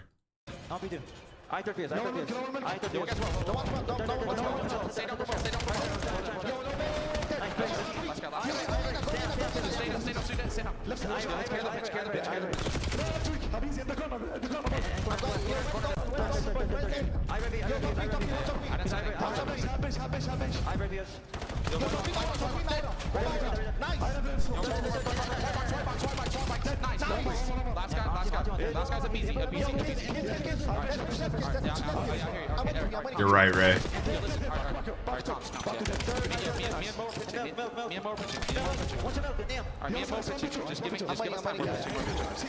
Yeah, I'm here. Nice. I'm gonna go over there. One shot. I'm seeing somebody. I know. Yeah, you should stay out, Mo. You should stay out. We're talking. Yeah, I'm gonna go break. We're challenging one. I'm dead. 25. Yep, let's kill one. Jesus. Yeah, could be milk. Could be milk. I'm watching the hop. I'm in lobby, boys. This is good. This is good. Come here. Come get this. All right, let's lay out here. Ray, floor is yours. So I honestly, this was probably one of the, as much as he did it there a good amount, this was probably one of the least actual IGLing examples of all the listeners that I heard from them this weekend or that weekend. Like I feel like this is kind of what did like players on this team like that, especially when you have a Luca who's kind of like first in, like obviously first event ever at a pro level. From what I heard, his understanding of the game is solid, but he's been pretty like kill dependent in the challenger scene. I didn't really get to like watch much of that firsthand, but that team in general was. And I feel like XNID, if XNID can have someone, I don't want to say think for him, but like kind of like how we used to play. And like I'm not saying that this is the best way to compete, but for those guys to be enabled in ways where they can kind of do their thing, you need to have someone guy like that, especially with the amount of time they actually had to work on the game together. Like it's so like, bro, like, I mean, your prediction before the event would be everyone's prediction, bro. These guys were a team for a freaking week and a half before they ended the champs. Like that's obviously not enough time to do everything in the best way, but the things they built through the year, the things that they were probably talking about actually probably started flourishing because of the fact that there was some leading charge into actually making them happen while they were playing. So like, I think, again, I'm not saying the change was definitely going to give him this kind of result, but I think to Ben's point, like obviously a change was probably necessary before. Some things that they were trying to get to probably just weren't able to happen with the rosters that they had before, and then they finally kind of flourished here. And then, bro, they didn't just beat teams too. Like some of the games they were beating are like just clean as hell. Like it looked good. There was some good COD they were playing. Oh, facts, bro. And go ahead. No, finish your thought. No, I was just gonna say, like you said, like in the listening, not exactly commanding, but you could tell like he was the calming voice, like telling them to calm down when they needed to. Like specifically calling out all the plays with Mo, which I think is huge because maybe he doesn't know exactly how to relay that efficiently yet. But it was great. Like exactly what you want to hear. It was like emphasizing the big moments, which is like kind of like what it to me is IGLing in the new day and age. It's like very like concise, making sure that the thing that needs to be heard in a moment because this is the big play happening is heard by everyone. And he was doing that so well the entire event.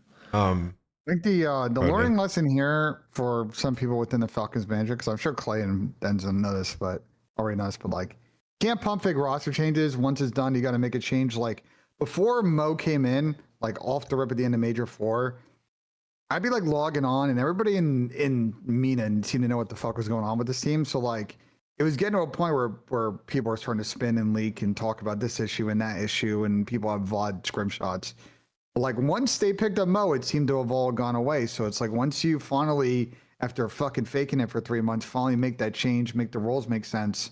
Like you get a little bit of a honeymoon, but you get a real squad, and they have a really like kind of good team mindset. And I'm not going to be surprised if they pull up this next event with a little bit more polish and like they take FaZe and OPTIC pretty far, and maybe Thieves, and like I won't be surprised if they get top 4 or third, or maybe make the final EWC. There's a lot of skill in this team, bro. You know, I'm really close with Clay, and he does never. He shoots it straight whenever I talked about the team. And he said the last 2 weeks were the best 2 weeks that he's ever had on the Falcons organization, like top to bottom, like meetings with the management, you know, coaching with the team, practice, like actually improving, which is wild. Like obviously kind of feel for Pred because he's getting a lot of kills for them. Probably felt like he was performing well, but yeah, this is definitely a better squad. And while we have you in here, Twin, I want to ask you, because you played them a lot this year. Like you played them on LAN like 3 times or 4 times, something like that. They've beaten you guys on LAN.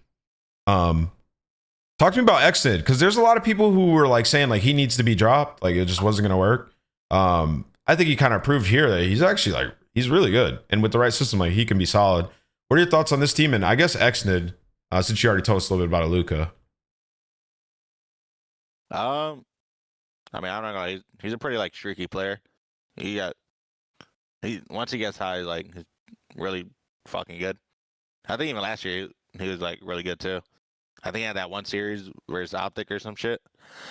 He had like a little 50 ball in vault or something. Yeah. So he always had like a good ceiling, but to have like people around him is definitely will obviously help him. And I think honestly, I think that like his passion is like insane. Is like what we need in COD too. It is. So He was getting active. I mean, bro, he's Like, screaming after Bro. everything. He was Bro, electric. I'll tell this story. So like when you guys would walk out, like, you know, to the dugouts and the PBAs, like right by our watch party setup.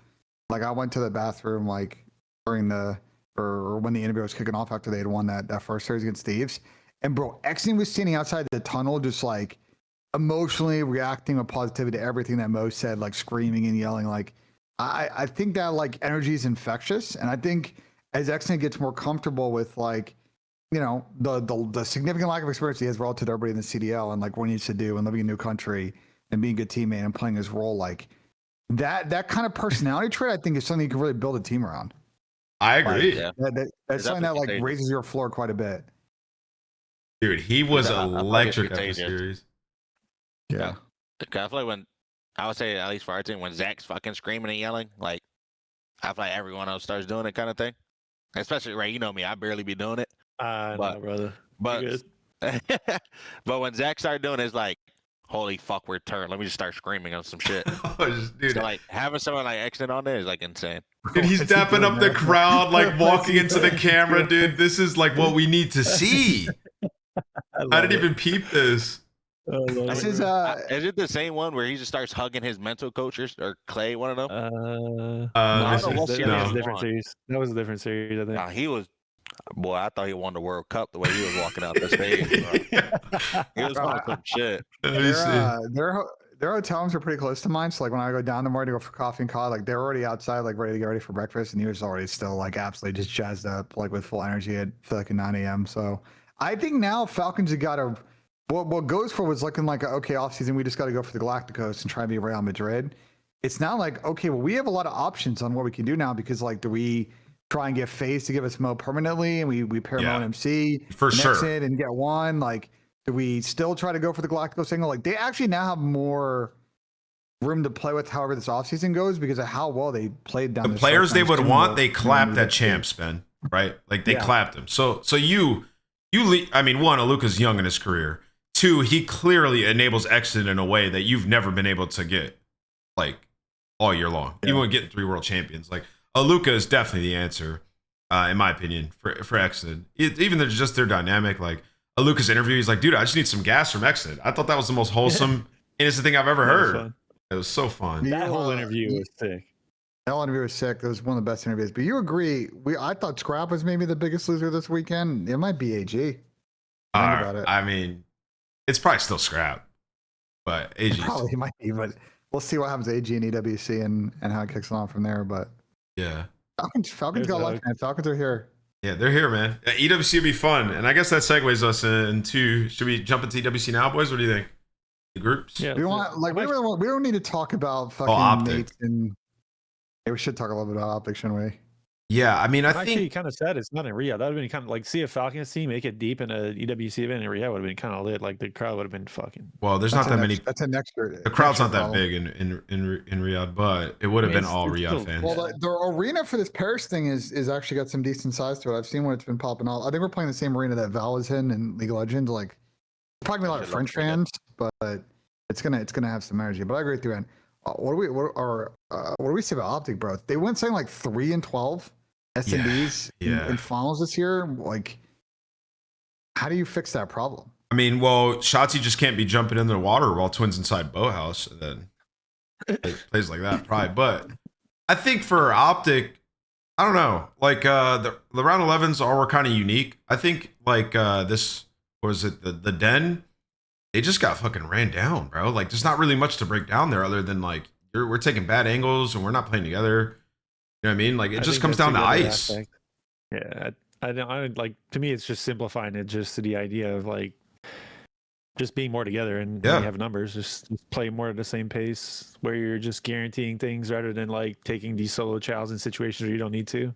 Like, obviously they gain a lot of success by doing that. I'm sure it's annoying to play against, but I feel like there's a line to that. There are moments where you just really just don't need to, because it's a risk that's not worth taking. Like, there's just no value in the risk. Like that 2v4 round in the den is kind of probably the best example about something like that. But I don't think we should be sitting here talking like there's a problem. Yeah, I mean, like, either. I love my twin. I love Twin to Dead, bro. I love you dead. But that series should have gone either fucking way. Like in any case, in a lot of different situations, like 3, 6, 5 rounds. I mean, and the overload was 1-score game. Like that's fucking everything in a series. X. I mean, I couldn't say it better myself than what Ray just said. I mean, you think about Optic, a lot of these situations, they have the advantage, right? And it's just like the play call here is great. Like, we're gonna slow it down, we're gonna spread, make sure nothing gets through, then we're just gonna get bombed down.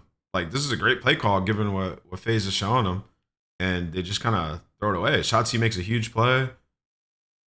Right, this could have gone differently. The raid one could have gone differently. They had bomb down, right? In the raid one, 5-5, I think. Yeah, it did. Right, yeah, so like it's two. They lost 2 5-5s with bomb down, bro. Post plant, just insane. It was a 44 on the raid one, but still, like I get what you like. I agree with what you're saying. Like, it's just, it's these things are so close. There's such like. There were such high level COD series. Like, I feel like the only series all year that this team actually, like, obviously they made every final, that has been kind of like lopsided was the Major 2. Yeah, Major 2. When Twin just put his foot down and turned into like, Goku. But yeah. But besides that, like every other final, like basically went the distance. They were all like close games. You could argue they threw some of the games away. Like, I'm kind of like dating back to the Den Overload where they had a 3-2 in that OT. I think it was Major 1. Like, yeah. There's so many like small instances that will play a factor in close series that didn't go their way. So to me, I'd like, if anything, I would rather give them props than talk negatively about them. I think they've shown what, in my opinion, is probably the most consistent year of Call of Duty played by any team, at least at the very least in the CDL era. We had FaZe who made, like, FaZe made what, 4 out of 5 finals. Was that was the Vanguard. Yeah, and then we made 4 or 6 last year, but like regardless, bro, like this is every single final, and every single final could have been won. Obviously wasn't, but could have been won. Besides 2. If it was not for a few plays. Yeah, besides 2. But even then, like that's just the kind of level of COD to me that like I see some of the Optic fans tweaking and being like mad about it. Like, bro, you are insane. Like, yeah, this you're is crazy. This is criminal, bro. Like, asking for changes and shit. Like, this team is fucking great. Like, were you surprised Brandon wasn't sniping, Twin? Like more in the final or no? Kind of, but I think he kind of stopped. Yeah, everybody like, did. Major 4. Yeah, I don't know why. It's kind of weird, but is it just because the maps that got removed? Yeah. What was it? Nah. I was gonna say I actually loved like that 2 sniper role. I feel like that SNE was way better with that. I'm not gonna lie. What, 2 round? Yeah, the 2 round thing. Well, but you just said it. People stop sniping. People stop sniping now. I actually have no clue why. Like Abuza did too, though. Nobody was given a freeze, and then you're on fucking defense, and the bomb's down, and we're retaking with a fucking sniper, and I can't pick up a gun. I think it's just because the maps that got removed. Bro, Twin, you're saying people were still sniping on Gridlock, and they started putting it away. It's not like, you know what I'm saying? Like, people were still doing it at this stage. It just kind of like stopped them going into Major 4 and then champs. I'm saying you like the rule that restricts sniper usage, but I feel like we saw very little sniper usage at champs now. Yeah, I mean, I don't know why. That's the thing. But I feel like you guys did as well. You guys weren't running sniper that much. Yeah, what do you mean you don't know why? Hey, there's a reason why you didn't. Hey, toss out the bag, bro. I'm just saying, I see the angle. He's trying to get everyone on snipers. So I see the angle. My bad. I'm just trying to run snipers down, bro. That's it. That's all it is. 100% why. Yeah, I mean, yeah. So I think we'll see this matchup again. You continuously said it. I feel like, what did you say right after Winter Final? You're like, I think we're going to see Optic again. Like, you were so confident that it was going to be them. So I'm assuming you think that that's going to be the matchup as well at EWC, the Optic one. Talking to me? Yeah, talking to you. Most likely. Yeah, most likely. So, yeah. I mean, even Thieves, I swear, at least us, Thieves, and Optic are always like insane matches, and I think that's what the community needs now. No love for the Gentlemates. You don't think they can break it to that tier going into this next event? They're nice. They're nice. You guys scrimmage all before, too? Who, Gentlemates? Yeah. Oh. They're on your side of the bracket. Oh, no, they weren't. Were they? Yeah, we did. Hey, you scrimmage. How'd those look? I mean, they were pretty good. This seems to be circumventing the question. Mates, I'm not present. I won't be that guy. They're good. Yeah, I mean, well, they will be in front of their home crowd. So I mean, yeah, they might get the buff. Yeah, they will. That's true. They will. Yeah, I'm done. Never mind. I got mates in finals. Yeah. And I mean, we were talking about it a little bit. We're like, if FaZe gets like somewhat complacent, and the Gentlemates, I feel like they're going to be extremely hungry. So as long as you guys stay working, better. Mate's got of all the top 4 seeds, Mate's got the hardest. We don't know who the LCQ team is that you guys are going to play yet, but like the Mate's got to play Omit round 1 in EWC, and like Ethan and DK and them are like. Oh yeah, link me that.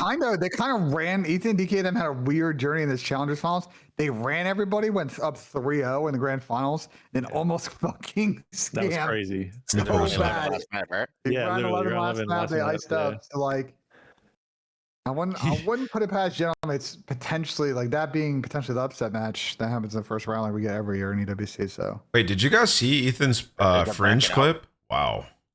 There's like what they think the sure. bracket is, but I don't think it's like official, but it's based on what the rules people have read, it seems to be what it's going to be.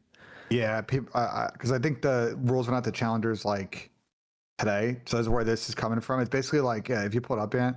Yeah, I got it. It's basically the way this format works, from how I understand, and if someone could correct me, is basically 2 groups with 2 pods. So essentially, like if you win twice, you're in. If you win twice and lose, then you play the team from the other pod. Let's say you win then lose, you play the team from the other pod that lost and then won. Okay. Like you would play like the theoretical third seed in that situation. So it's kind of the same thing, but you're like mixing brackets. So yeah, you're mixing pods. It seems kind of like overly complicated for no reason, though. I think the idea is so you wouldn't have to play the same team twice in the group stage. You'd play a different team. Yeah, I feel like FaZe's road is free. I guess that's what you get for winning champs. Whoa! Don't drink this. I mean, we don't know. I mean, listen, FaZe don't know who else. Wait, what? OPTIC versus Thieves for qualification? Well, that's because Thieves got fucking 7th. It was the same bullshit me and Twin got last year, where we had to play Thieves at fucking EWC again because we kicked him out of champs, and we had 2nd seed and he had 7. It was the same thing. That's criminal, dude. I think Falcons got the best draw. They play P7 in either fucking Miami or Vancouver. They just got a hard challenger team. They just got a hard challenger team, but they should beat them. No, P7 are good, but like I think Falcons. It was P7. Falcons got everything better than P7. Beans, Boom, Johnny's to be. Oh, by the way, they lost. Did you? You're probably warming up. Did you watch the challenger final at all, Twin, or no? Yeah.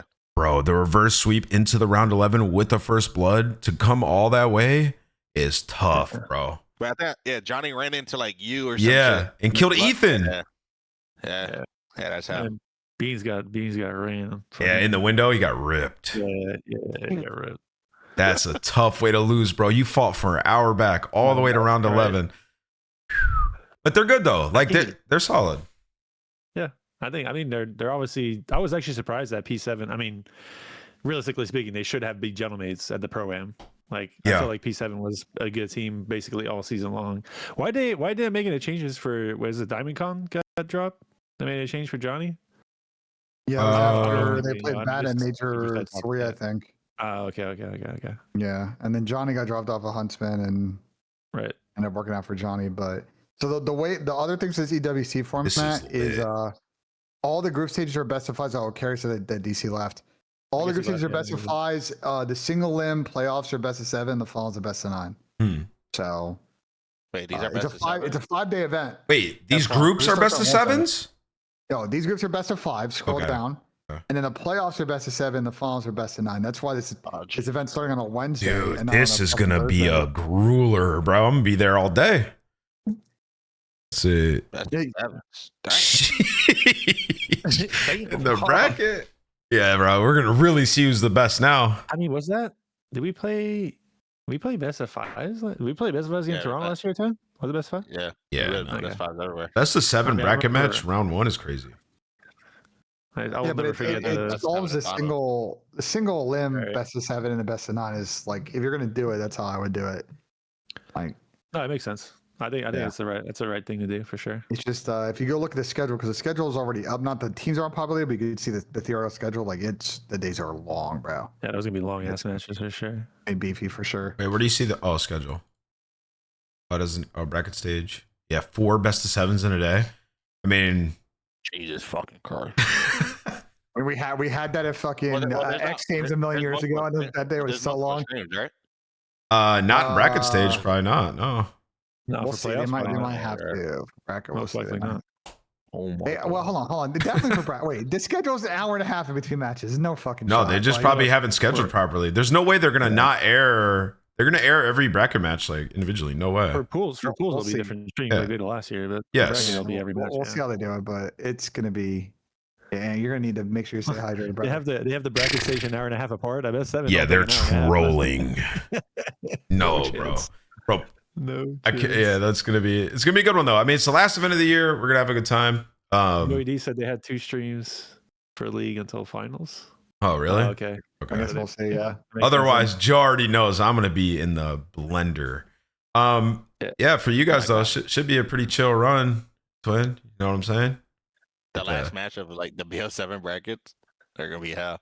Oh yeah, I heard Who play last. I heard C9's getting Gwyn. Is that true? Anybody know?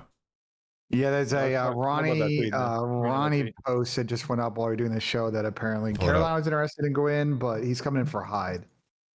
For Hyde? And I don't think it's gonna be for Hyde. And I will say this: I don't think that's the only change that's gonna happen across the teams that didn't make champs and maybe the teams that make champs. I think there's gonna be a number of moves that will get leaked today and tomorrow, as far as people trying to make a last ditch move for DWC. Is there still like that rule? There's only one change or some shit. What do you mean? Yeah, You have to assume at this point. you can't blow up half your roster. Yeah, you're going to make one change for WC. Oh, really? Well, I thought that was like the rule last year. I didn't Unless know. I'm wrong. I mean, that's what it sounded like for other teams as well. So I don't know. The rule is very vague, but the way to interpret it is you can basically make one change. 2 if somehow league operations is fucking, you making 2 in some circumstance. But it's one they will 100% allow. I don't know. Again, I don't know how accurate the CDC intel tweet is, but they said Ethan is gone for Moment, supposedly replaced by Mythics. Apparently, he could go to LET, but apparently that's happening. gone. Yeah, That's happening. Yeah. it says Gwyn to C9 and then Trake's the Ravens. So the rumors I've heard is that Trakes will probably be going to a CDL team. And Should be that going to Miami. AG and an AG Pred is going to get picked up by one of these teams. Those are the 2 names I've heard linked. Discussed a lot at champs, and then obviously yesterday. I just don't know with the roster lock here where their actual destinations are, but they're in play at this point. I would imagine Toronto make a change, Ravens make a change, and is there any other any team that was at champs besides Toronto that we think make a change? Maybe Miami, but I don't know who Miami would get because their options are very thin, right? Like I think Miami's just running it out at this point. I don't really think. Yeah, I don't know what's going on with that team. I have to stay at home, boy. These guys looking too cracked making these changes, boy. Holy shit. All right, well, Collins, then? yeah, let's do some call-ins. Twin, you want to answer some questions from the fans, bro? Yeah, I'm down. All right, let's move over. That's it.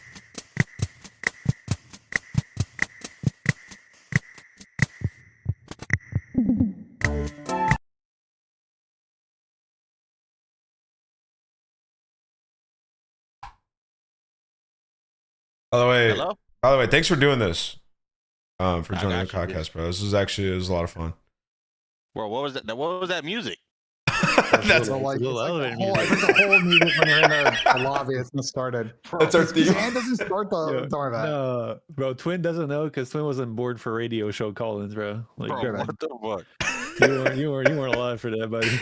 That's our theme When I song, was a bro. kid, you would call the radio to like win a giveaway or some shit, and then they would play little music like that while you were waiting on the line. That is Just let you know amazing. that you're still on the line. That is amazing. All right, so I'll invite the first one in here.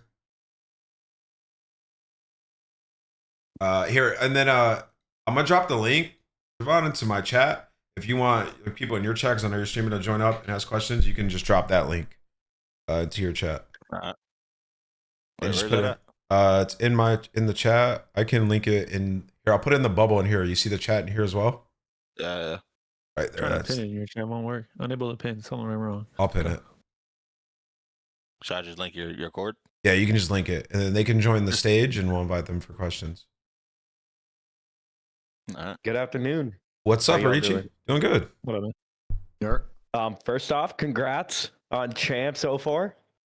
Appreciate it, huh? This question isn't really about like champs per se, but I had a question for all of you besides BenJ because he didn't compete. If you had to pick one player from all of the rosters that you have played for, who would you pick? For what? Like just like if you were to be like a GM or players that you have played with in your careers. Like to pick 4 or 1? You're saying yeah, Four. When you want to pick, Like when you want four, to pick but they're all 3, so you have a team of 4. You want? Yeah, I mean, Well, no. If you want it, like Well, if you can do it that way if you want.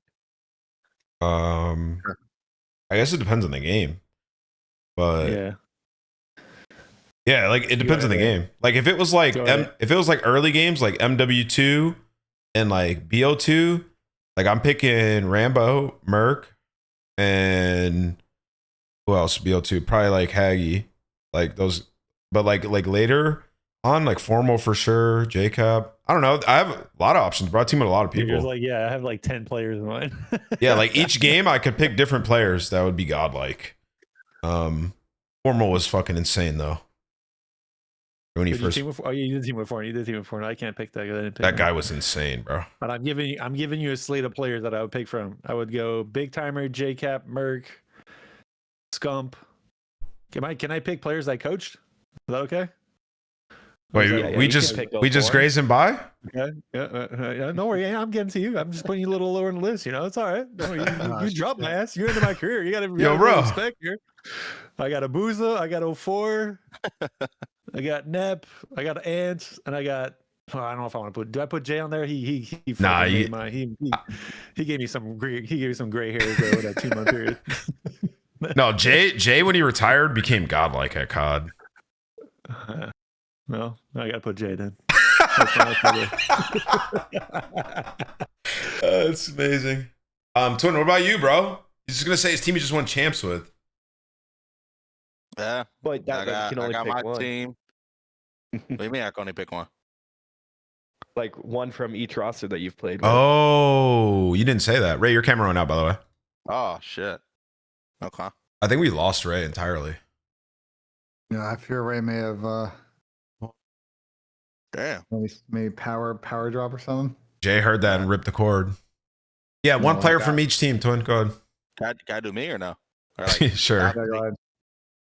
nah, I won't do me. So it makes it easy. I'll do Kyler, Trav, Chris, and Abuza. Oh yeah. We're running 3 subs. Damn. Just running it down.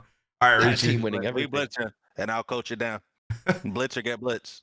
All right, Either Richie, take it way. easy, bro. Congrats again. Yeah, blitz. All right, let's get net in Don't here. fucking cover 0 fucking COD. Speaking of cover 0, I invited him. I don't know where he's at. There he is. Speaking of cover 0, Yo, net, what up, dude?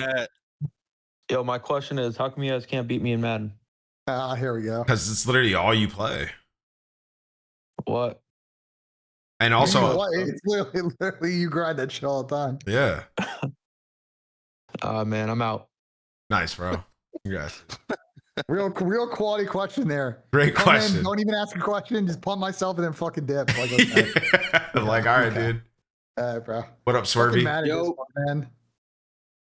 Can you guys hear me? Yes. Yeah, we hear you.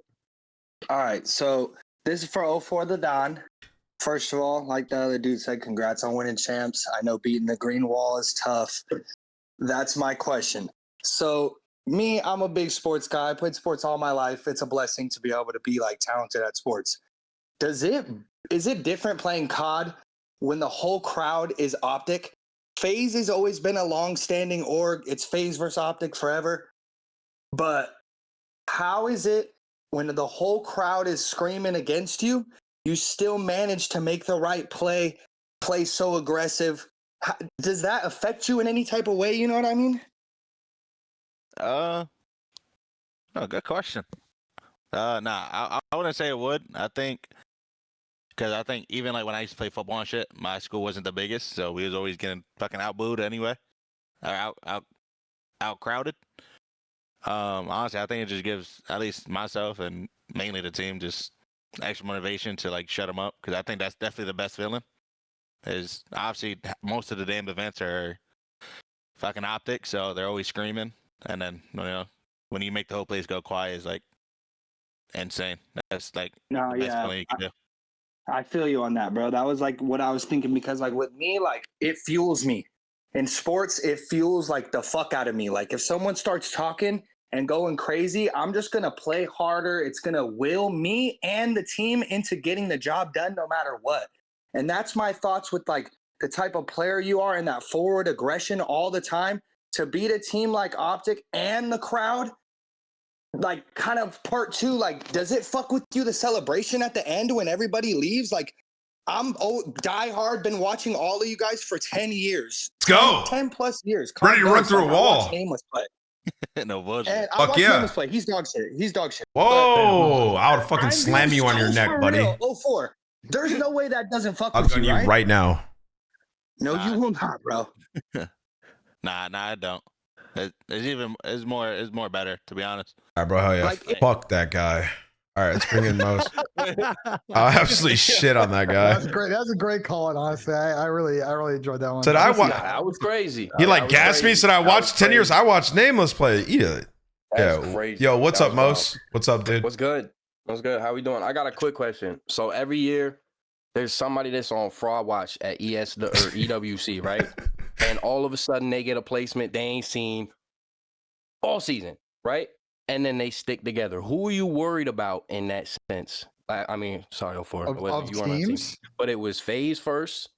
OPTIC kind of did it a little bit when they won champs. Whoa. Like who we worried for in that regard? Well, OPTIC made every final, so.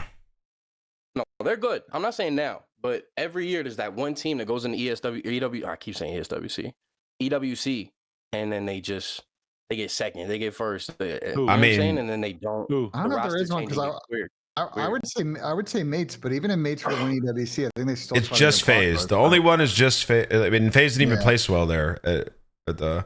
If you're talking about the last one, and they broke up anyway. So. Yeah, they did. That's true. Are you talking about the first? Are you talking about the first EWC? I think I am. Yeah. And what was it, Mono for 3? You can't say that because they just had problems like outside of the. Bro, they won 2 events the next year. What are we talking about? Yeah. Yeah, they did. Okay, they did. All right, I'll put it like this: if Miami were to make a run and then they kept their team, I'd be like, yeah, they're faded. Yeah, that's a good one, and that's a good one. Okay. Yeah. Not worried about like RIYADH. No, because I like this RIYADH team. No, Falcons will still make a change. They'll still try and upgrade it if they I win. feel like the passion of the Nahibi. You really could build around it. That was a good shot, man. But like, no matter what, Vegas shouldn't change. No matter what, Texas shouldn't change, and then Thieves are just bound to change. Wait, that's a who's your list of like we good? Nobody. No Vegas, Texas, and I can't say Gentlemates or Thieves just because the contract situation is going to make it weird. Like if Gentlemates have an opportunity to get Paco and Paco has an opportunity to join Gentlemates, right? It's just a no-brainer. Yeah. You know what I mean? So you can't really. It's like about it. And like we'll say this conversation for another show because I think we need a lot more time to. I don't necessarily agree with Ant, but it needs the time to have a real debate about it. Wait, what do you mean you don't agree with me? Like if Texas should change, like is that what you're saying? I'm gonna say it in general because we're gonna get really into teams specifically once we get to the offseason. Is a weird offseason with a lot of very top all-star caliber players who'd be available. And wait, just counter what I just said though. I said Vegas and Texas shouldn't change. Why is there a rebuttal to that? Right now, I'm about to counter you. Is that like there will be conversations in some rooms about upgrade paths, but I think we need a much deeper debate, and I don't think we're going to service it well in this. I'm done. Man, trying to get me What? gone, bro. Dude, I'm done, bro. Yeah, I'm sure, bro. I can't even enjoy a week, That's not bro. what it's about, bro. Oh, my Here we go. This guy's insane. All right, here we go. Here we fucking go. Wait, but like honestly though, Vegas and Texas, there's no way they can change either one. Like I can't even see any reasoning. I Like just told you, like it's a debate to have. Let's not have it here. You know, let's have it on a different show because we're gonna be making plenty of roster mania shows for the next few weeks. I mean, that is true. We don't even know what the rosters for EWC is yet. Yeah, because there's a CDC Intel tweet out that apparently Toronto's making a change with somebody from P7. We don't know who the fucking somebody is. Yeah, might be Johnny, might be Snoopy. So there's a bunch of shit going on. It's way different than Vegas and Texas, but yeah. All right, Mos. Yeah, all right. Let's get. We'll have plenty of episodes about that. I can't wait for those talks. Vanish, what up, dude? Yo, what's up? Can you hear me? Yeah. Yeah. All right, my question is for 04. How is your confidence now since like from MW3, from like Surge to now? Is it through the roof since you won champs? And like, how does it feel to like win that in front of I think your mom was there when you said that? Good question. To win it for your mom. So like, how'd you feel? Definitely amazing. I think being on Surge and then going into FAZE winning champs, honestly, the whole experience was definitely like growing, and life changing, obviously. And then just winning in front of my family is the cherry on fucking top. I think that was the first event they came in. Wait, champs the first was? event they came to, yeah. Wow. Like this year. Okay. So seeing at least them, and then my sister finally able to go to one. So, and my grandma and my aunt, you know, shout out them. That's sick. So fun. Yeah, my confidence is insane. I can't wait for EWC. Bro, at all the get-togethers, like in the holidays, you're literally the man. Every single one you walk into, you're gonna have all the cousins are gonna have mad questions. Like that just shows how much passion you got for it. I could tell when you said like before y'all even won, I could tell like in your voice when you said that you're trying to win it for her. I could just tell that like it meant everything to you. Yeah, it's just a different feeling, you know. Yeah, especially in front of your family. So, all right, thank you, Vanish. You're welcome. Good guy. Yeah, good guy. Some great people in here. Yeah, no, this community is cool, man. Everybody's pretty chill. It's normal dudes.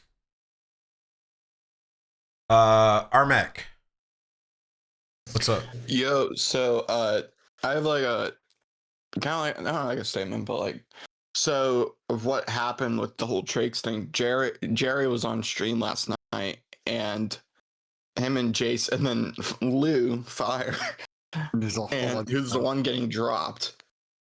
I think what it sounds like. So Trakes, the Ravens obviously they're not paying 5K, so Bush were like, "Oh, we're gonna pay 5K," or Trakes don't have to pay 5K. Trakes is on a flight to Argentina in the middle of this, but I guess he said to them at the Airbnb before they left. He said, "No, I'm not going to the Ravens," and changed his mind. I don't know about you guys, but like, you guys probably have more info. This was all on stream last night. So like, there was a lot said last night. I think I kind of understand Triggs' perspective of like, the whole Carolina situation is a bit fucked. Like, I think it's just like, do you want to go there? And then like, if you sign any long-term contract with them, you're just kind of held hostage like Lurks is, and like who the fuck knows going to be there. And they're not going to form their team till October. And if you're Trakes and like you played really well in this TDL, solid in challengers, there's a good chance that say like a Toronto or a Thieves, like someone who may not like totally hit the money in the top end of the roster mania, but is going to be that 5th or 6th spot. Like you get on a good squad instead at the end of August, and like you don't want to screw yourself. So like, I won't be surprised if Trakes is like, whatever, I'll stick with Bush. Don't know if Bush is going to the LCQ, and then whatever happens afterwards happens. Like that wouldn't surprise me if he makes that decision. Me neither, actually. Yeah, it was like confusing though, because I guess like Jace was hitting him up last night and he just wasn't answering, and then he's like, "No, I'm not paying 5K," and then Jerry's like, well, you're under contract. It's either we're keeping you or you're not going. So I guess we'll just have to see how it plays out. Roster lock, I think, just happened, so we'll find out. Yeah, I don't know what's going on, but my second question is, I think, honestly, I don't know if Challengers Finals even mattered because everyone was busy talking about this. BenJ was talking about this all the time. But 04, I have a question for you. Did you hear about the Bush stuff after or before? Like you guys were obviously supposed to scrum them or whatever as a warm up. But did you hear about after you guys won or before? Like all this stuff. Well, we heard like we knew it was chalk like at 6 a.m. or some shit, but we didn't know like what was going on. Like, so pretty much after. until we were fucking forming clips on our fucking. He was locked in on the final. It was a mess. like 10 a.m. Oh, Donnie was rogue. Right? Yeah, they did. But Donnie came on and bro, like the minute he picked up the mic, I knew it was going somewhere. And then he went to the Bush watch party, and I think he said something that clip should be deleted. I He was drunk. Just keep asking. Does Fisher address that? I think we've talked about that topic quite a bit. I think people want to know what's going on. Like there's a whole procedure of how that stuff is addressed in the league, and the way I would say is virtually everybody's got a prescription. So like this kind of All right, Armag, thanks for the question, bro. Yep, yeah, thank you. I've been taking us off the goddamn deep end. Invite Oracle. No, I'm just answering the question. Like I'm giving it the good fucking answer on that shit. You know what I'm saying? Yo, like, what's up, Oracle? I got in trouble for talking about the topic once. I know how to walk the line, and we're good, bro. We're good. Yo, what's up, bro?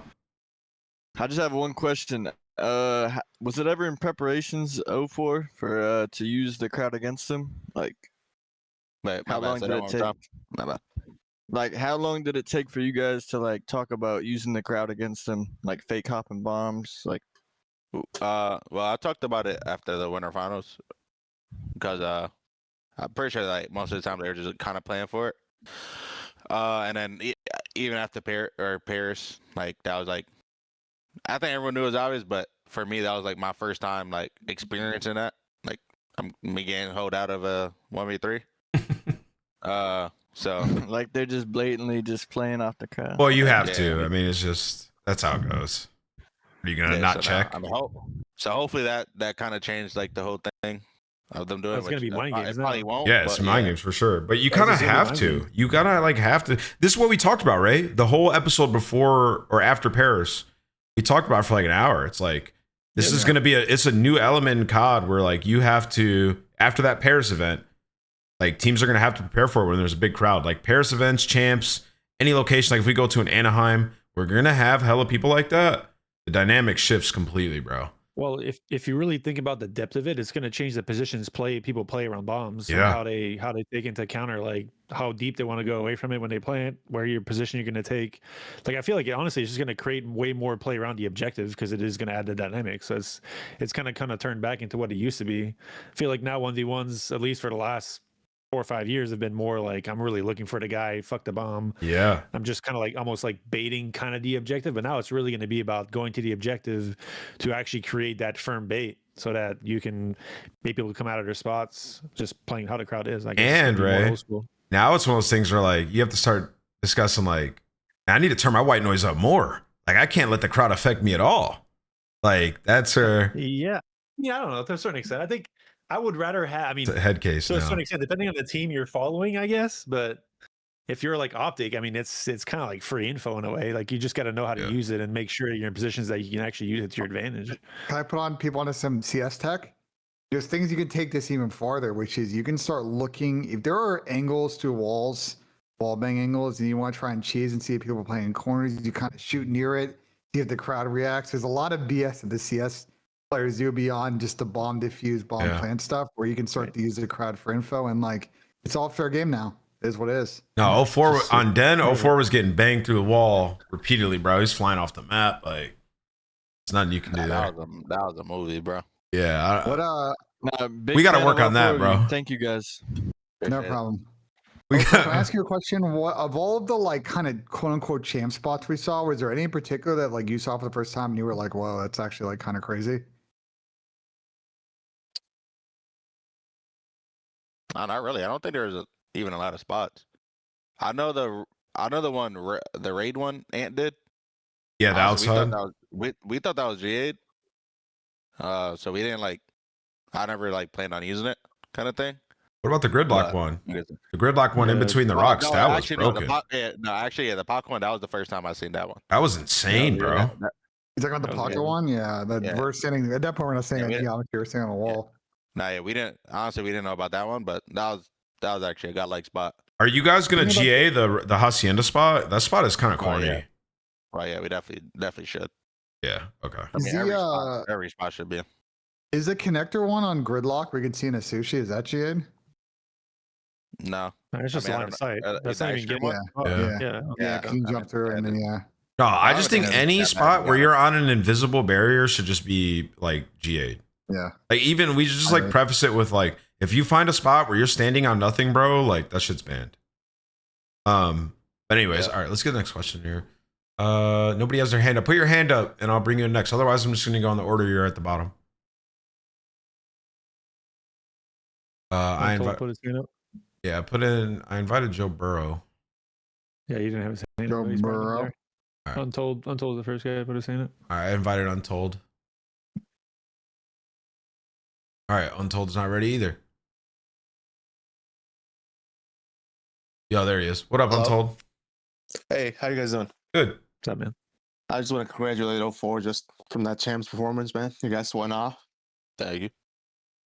And then my question is a simple question. I was just wondering, I want to ask 04. Do you think Abuza should have won MVP?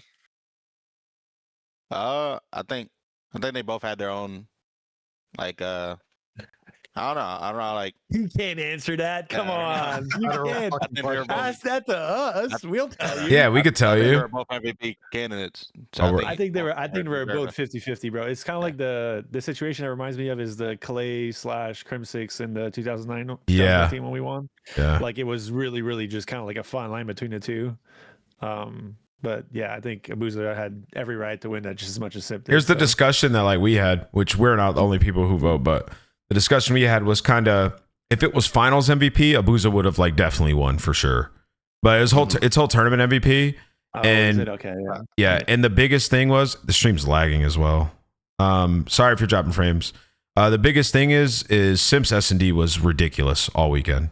Like literally ridiculous. And he had like a 1.4 in search. And you guys went 3 round 11s where he made some pretty big plays. And in terms of like stats, his stats were insane as well. Abuza, I think, just had these like huge, massive takeover maps that he just had like these maps, Twin, where it was like, holy fuck. But he had those throughout the year too. Like when you guys won Major 2, he had some of those too, like 40s and 20s with like 2 minutes. Like he just has those. But yeah, Simp was consistent. You know how I am with him. Yeah, I could never let him win. I know. I love it, bro. Yeah. I love it. I mean, I got summoned to the stage, and the first thing Abuza says to me is, "Do we have enough gunpowder now?" I was like, "Yeah." we gotta have Abuza come talk to Ben on the show. That'd be great. I guess so. Abuza's gonna roast me for fucking like 30 minutes, but it's worth though. It's worth. Yeah, that was just my question, guys. I appreciate you guys. Appreciate you, Also, after like probably like a month of not being normal Simp. Who was? I said, bro, just try to get me dropped. Yeah, low key. I get you in hell. But yeah, Abuza's finals insane, dude. Like ridiculous. Was it the Scar HP where he like fucking? There was a map where he dropped like almost 40 or some shit. No, he did drop 40, I think. Yeah, there was overload. Was it? Okay. Yeah. There's one there. He's just like every kill, he was just running the kill feed for map like 3. a couple minutes. Map 3 went 42 and 20 with 4,649 damage. That was like absolutely ridiculous. And then the map right after that, Drazo went 40 and 26 with 5,000 damage, bro. Dude, everybody's just taking turns, dude, just going crazy. But like, if you look at Simp, throughout this, he was also consistent. 31 map 1, 4K. Oh, he had like he had a really good search tournament as well. 14 is in this map 5. Yeah, it was just a good tournament from all you guys, bro. Everybody played well. That's what it takes to win champs. Yeah. What up, Kevo? What's good, boys? Hey, 04, congratulations, bro. Face the fuck up, man. Appreciate it. Yeah, but my question is, can we finally, hopefully this year, next year, get like an actual criteria for this GOAT debate shit? Because how they just disrespect my boy Simp is just crazy. Fucking they throw Scump in there, which he should be up there, but he got one fucking ring. Yes, he's the best player, but Simp got 3, and he been the best player for just as long. So can we get like a good criteria? I'll take this one. Kiva, what sport do you watch the most? Basketball and football. Who's the GOAT, LeBron or MJ? I got MJ, even though I'm a huge Kobe fan. Because You feel like there's a criteria to separate the two? Yeah, I think my big criteria for them is LeBron got a losing record in the finals when it matters the most, and Jordan never lost the finals. Do you think everyone's going to agree with that criteria? No, of course not. But I'm just saying but there's still somewhat of a baseline where there's points, there's playoff appearances, things like the this. thing is though, is you can make a criteria for anything, because like people will go like, oh well, Simp lost so many finals, but like you just go by like win percentage, how often he's made it to like a top 3. I think with the Scump versus Simp debate, it's pretty hard like after this last ring to put Scump over him, but Scump does have more tournament wins. But the thing about Simp is, like, to your point, I do see like Simp has been, that level, like a top 3 SMG for like 8 years straight in like every title. Like he's been absurd, and now has 3 LAN rings. So, I mean, for me, I've been calling him the GOAT, but I think he's top 2 for sure. No matter how you talk about it or twist it, like it's different era. Oh, we lost Ray. We lost Ray, man. Yeah, different era. It's hard to compare. Yeah, I think like people in COD, they say, oh, like Porter's got all these extra wins, Simp doesn't. It's like, well, there's not that many tournaments. AW, there was like an event every 3 weeks. It's like, I think if Cold War FaZe was kind of playing that many, they probably would have stacked like 7 or 8 that year. So yeah, for sure. It's always gonna be tough. I think we're at a point where it's like, the way I would look at it is like, I think Porter probably like the CWL go. I think Simp's probably the CDL go, and then like Scump and Nade kind of transcend COD as far as like what they've done for the greater like game and like the gaming sort of ecosystem and how they've sort of. Well, what Scump has gone for him was that the difference, and this is like, if I was Scump, this is probably how I would think about it, is like there were just so many years where Scump didn't like have the optimal roster compared to like what Simp has had because of franchise league. And if I was Scump, I'd probably think like, if I was like desperate to just like win every tournament, which obviously as it got more serious, he was. But like earlier in his career, he probably would have had more stacked teams, right? Because he was godlike. So you could look at it from a ton of different perspectives and make an argument for both of them. Scump was insane, but like this run that Simp's on is comparable. There's just less tournaments now, and so I mean, people will always be able to make the argument for Scump, and there can only be a Simp. Like there can't be a Simp or any of these other guys if there wasn't a Scump, right? So I think if you look at it from that perspective, a lot of people will probably just say Scump forever, but what Simp is doing is absolutely ridiculous, and he's not slowing down, and he's just the MVP. So it'll be an argument forever, and it's good for the sport. Yeah, and Twins next to him running shit down. Yeah. I appreciate it, boys. Y'all have a good one, man. All right, take it easy. Wait, who's your GOAT, Twin? COD GOAT. I don't know. I never really looked into that or like really cared, to be honest. But if I would say, it would be Chris Lair. Not because obviously he's my teammate, but honestly I didn't really watch back then. And I would say, I mean, he won in both of the eras, to be honest. He did, yeah. He won in CWL. I mean, the one event, but or the one season, but he still did win. Was Krim playing back then too, or no? Yeah, right. Yeah, no, Simp's been. I mean, I got Chris Lair then. Yeah, Simp's been insane since he came in the league. He's been arguably the best sub, right? Like you can't. Yeah, Krim, Clay, and Simp are the only ones that. Oh, and I guess Alec too, the one that won in both CWL and CDL. Yeah, so he just has that, like for like the SHOTZZY debate, he just has that against SHOTZZY, but they're now 1-1 in champs finals, so that debate will continue. SHOTZZY could theoretically take him down next year, and then it would reignite, right? So that'll be electric. All right, let's get these last couple questions in here, and we can wrap it up. Oh, and Abe, true. I forgot Abe's also won in both. Good comms. It was everybody on that United team. And Optic. Tommy was next. What up, Tommy? Yo, what's good? What's up? I actually had a quick question based on that last point you just made about SHOTZZY, right? Like, if they won this thing and he had 4 rings, if they won champs and he had 4 rings, was he going to be in that GOAT position right now? Yeah, he'd have a heavy argument, bro. With a 3-peat, yeah. Crazy. No, And the only team that ever won back-to-back with the same roster, like... No, Twin stopped some crazy shit. Like, that's what we gotta let that slide. Bro, you guys stopped the craziest shit ever. They were driving the goal line with nothing, and you guys had a fucking 4th and goal absolute. Bro, never heard the end of that shit. No, they would have been undeniable. 3 champs in a row? Yeah. Yeah. So yeah. Okay. And then my actual question is about the finals performance this year from OPTIC, right?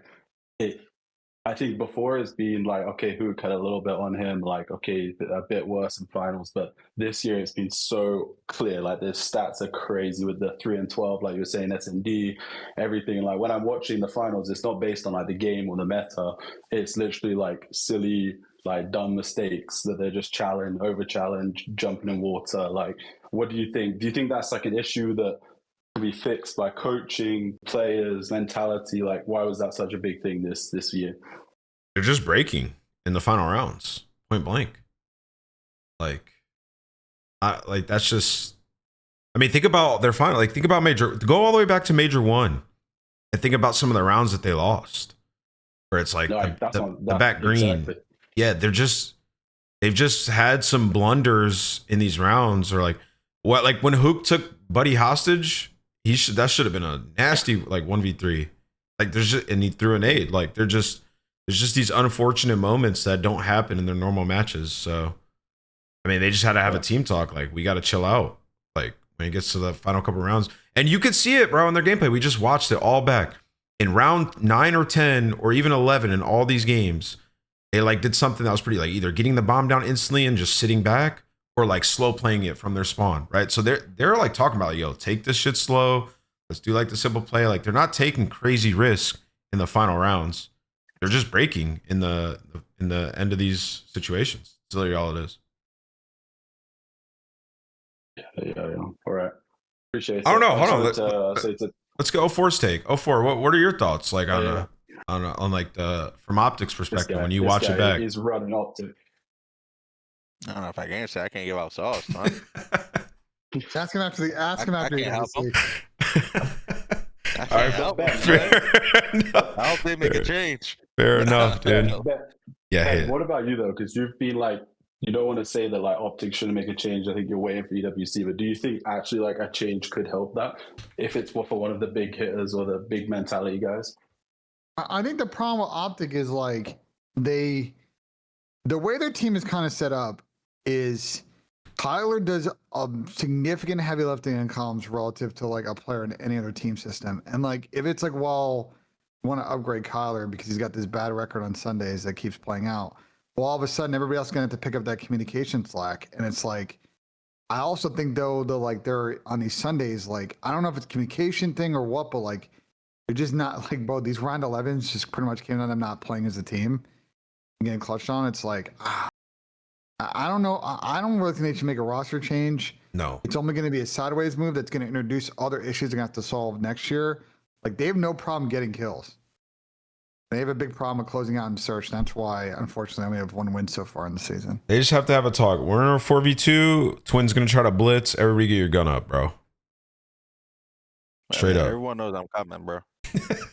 They all know. I think the bigger issue is you're in a 4v2. We should be laying down in corns is great, but we should be picking angles that are active and shimmies. There's some confidence. Yeah, stand up and strafe. Keep the round going. They hold single angles. The first kill, okay.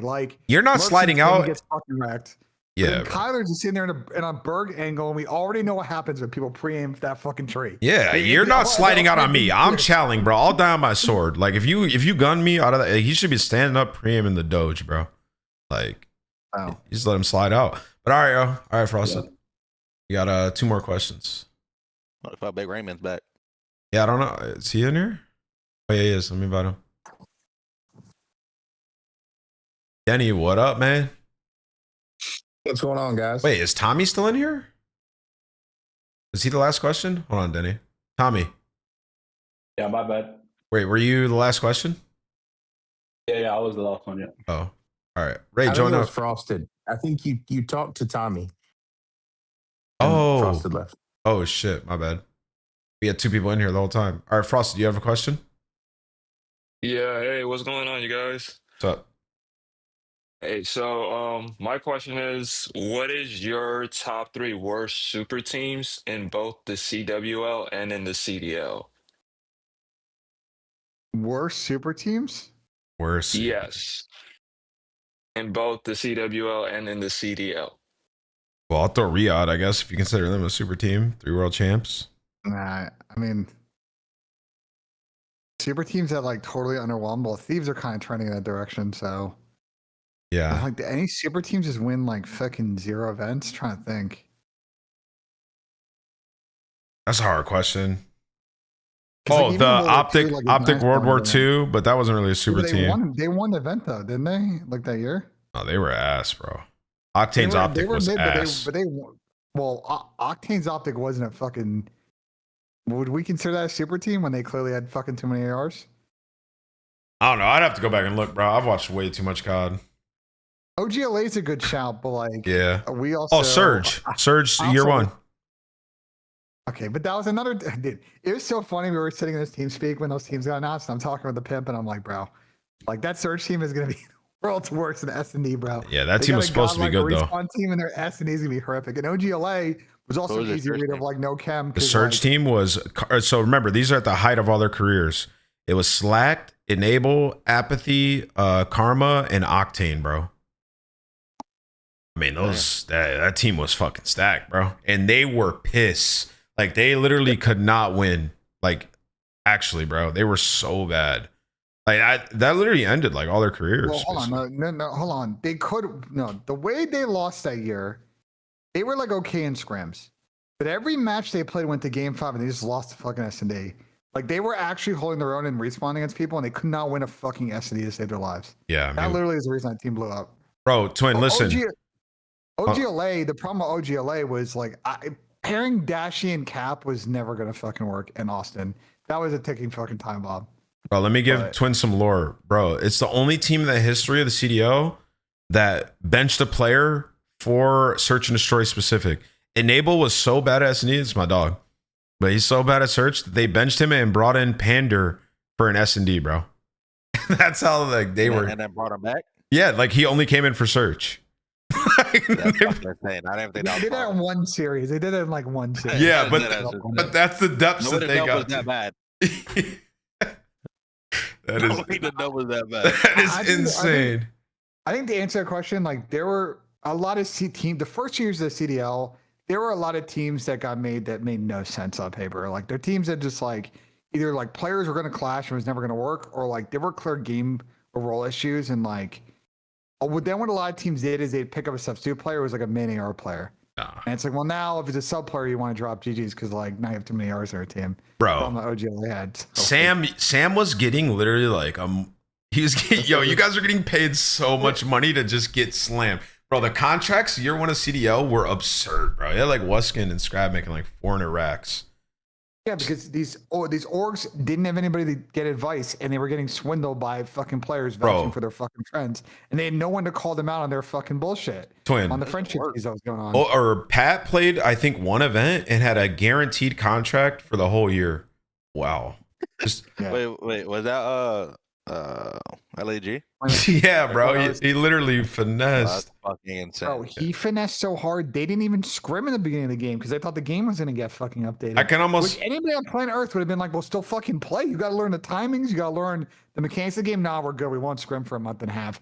Fucking bodied in the beginning. No, of the these year. billionaires were trolling, bro. There were coaches that had a higher salary than I bet like top tier players are getting paid right now in year 1. Shout out Joey knows this. Yeah. All right, Denny. But it wasn't just him. It was a lot. All right, we got the last question here. We're gonna do. Actually, we got Two more. We got Dark and 2019, KK. bro. Hey, What a year. Welcome back, Ray. Your camera's off, but welcome back. Yeah, just let it be for now. All right, KJ, what's up? You're muted. KJ. Oh, What's up, sorry, dude? man. Sorry. You're good. But I had a question for O4.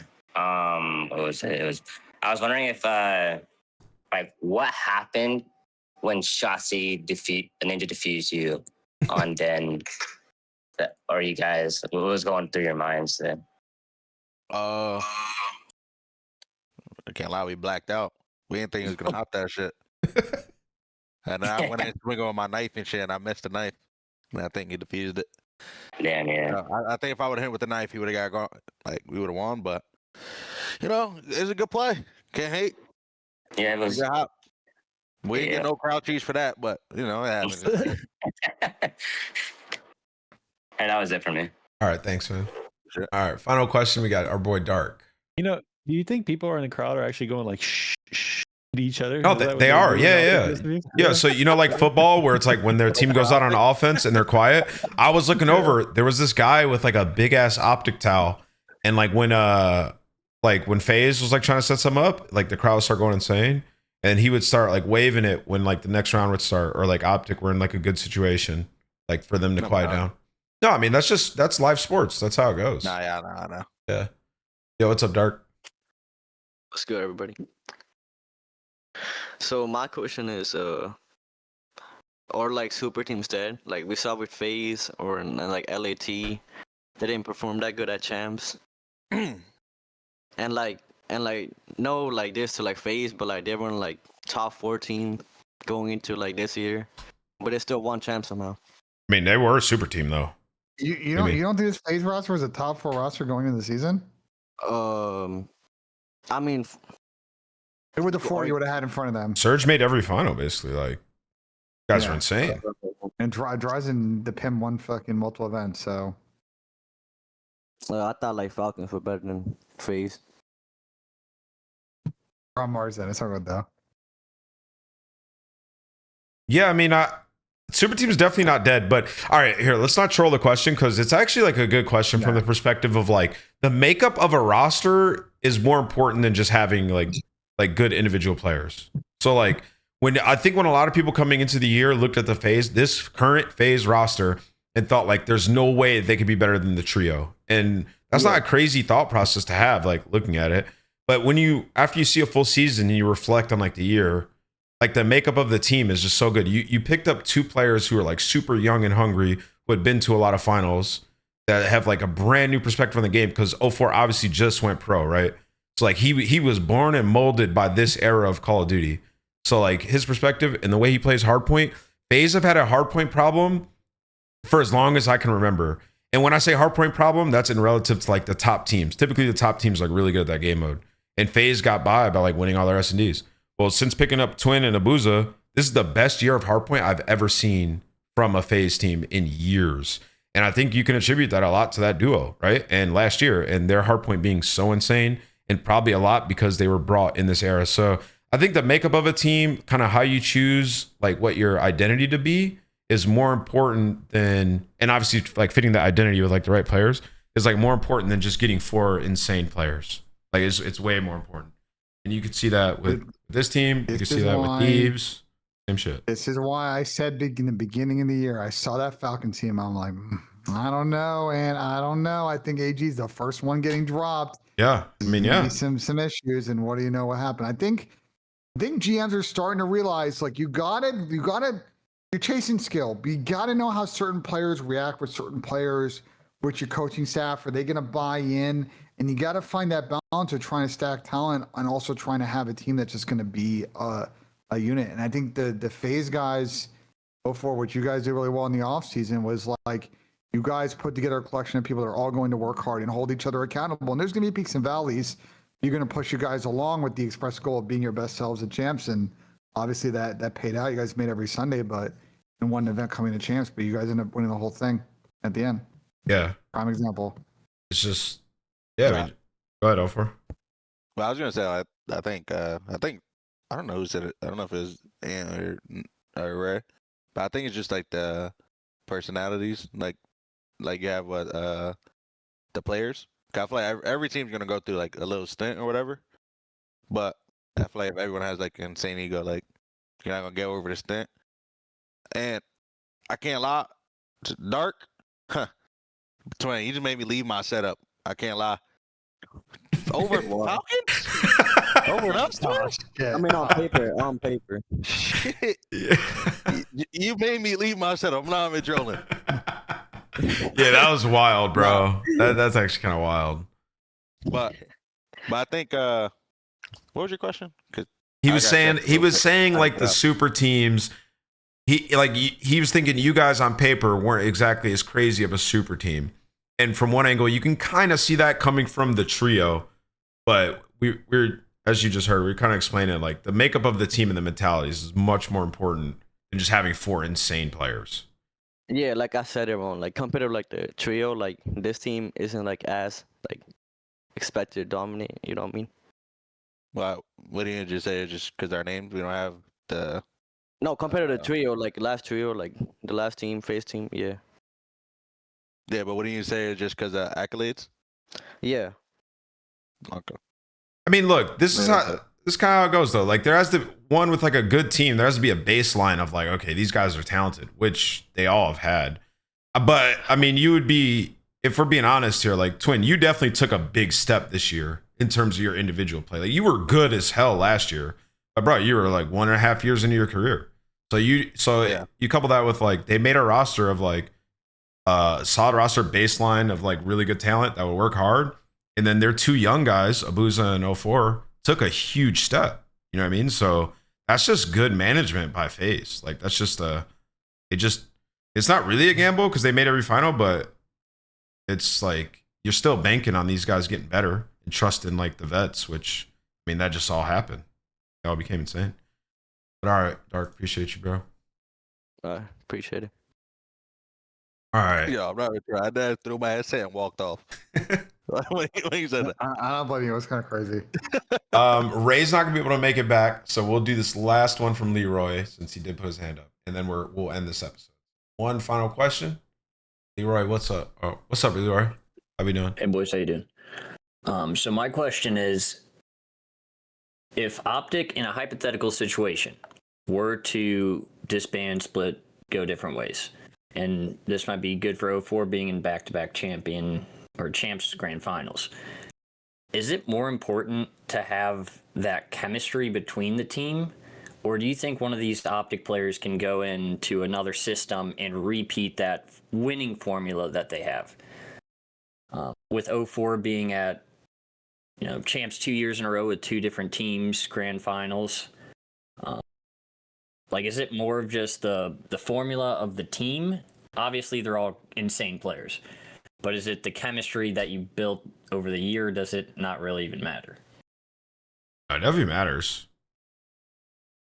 But, I mean, it's the game, too. We're going to a new developer. So, I don't know. I feel like Twin will be better suited answering this because he's just went game to game with like a new roster. So, what are your thoughts? No, I actually don't even know how to answer that. I would say, fuck, I don't even know. I feel like it's different because I feel like me and Jordan came as like a duo, and I guess Chris and Zach were a duo.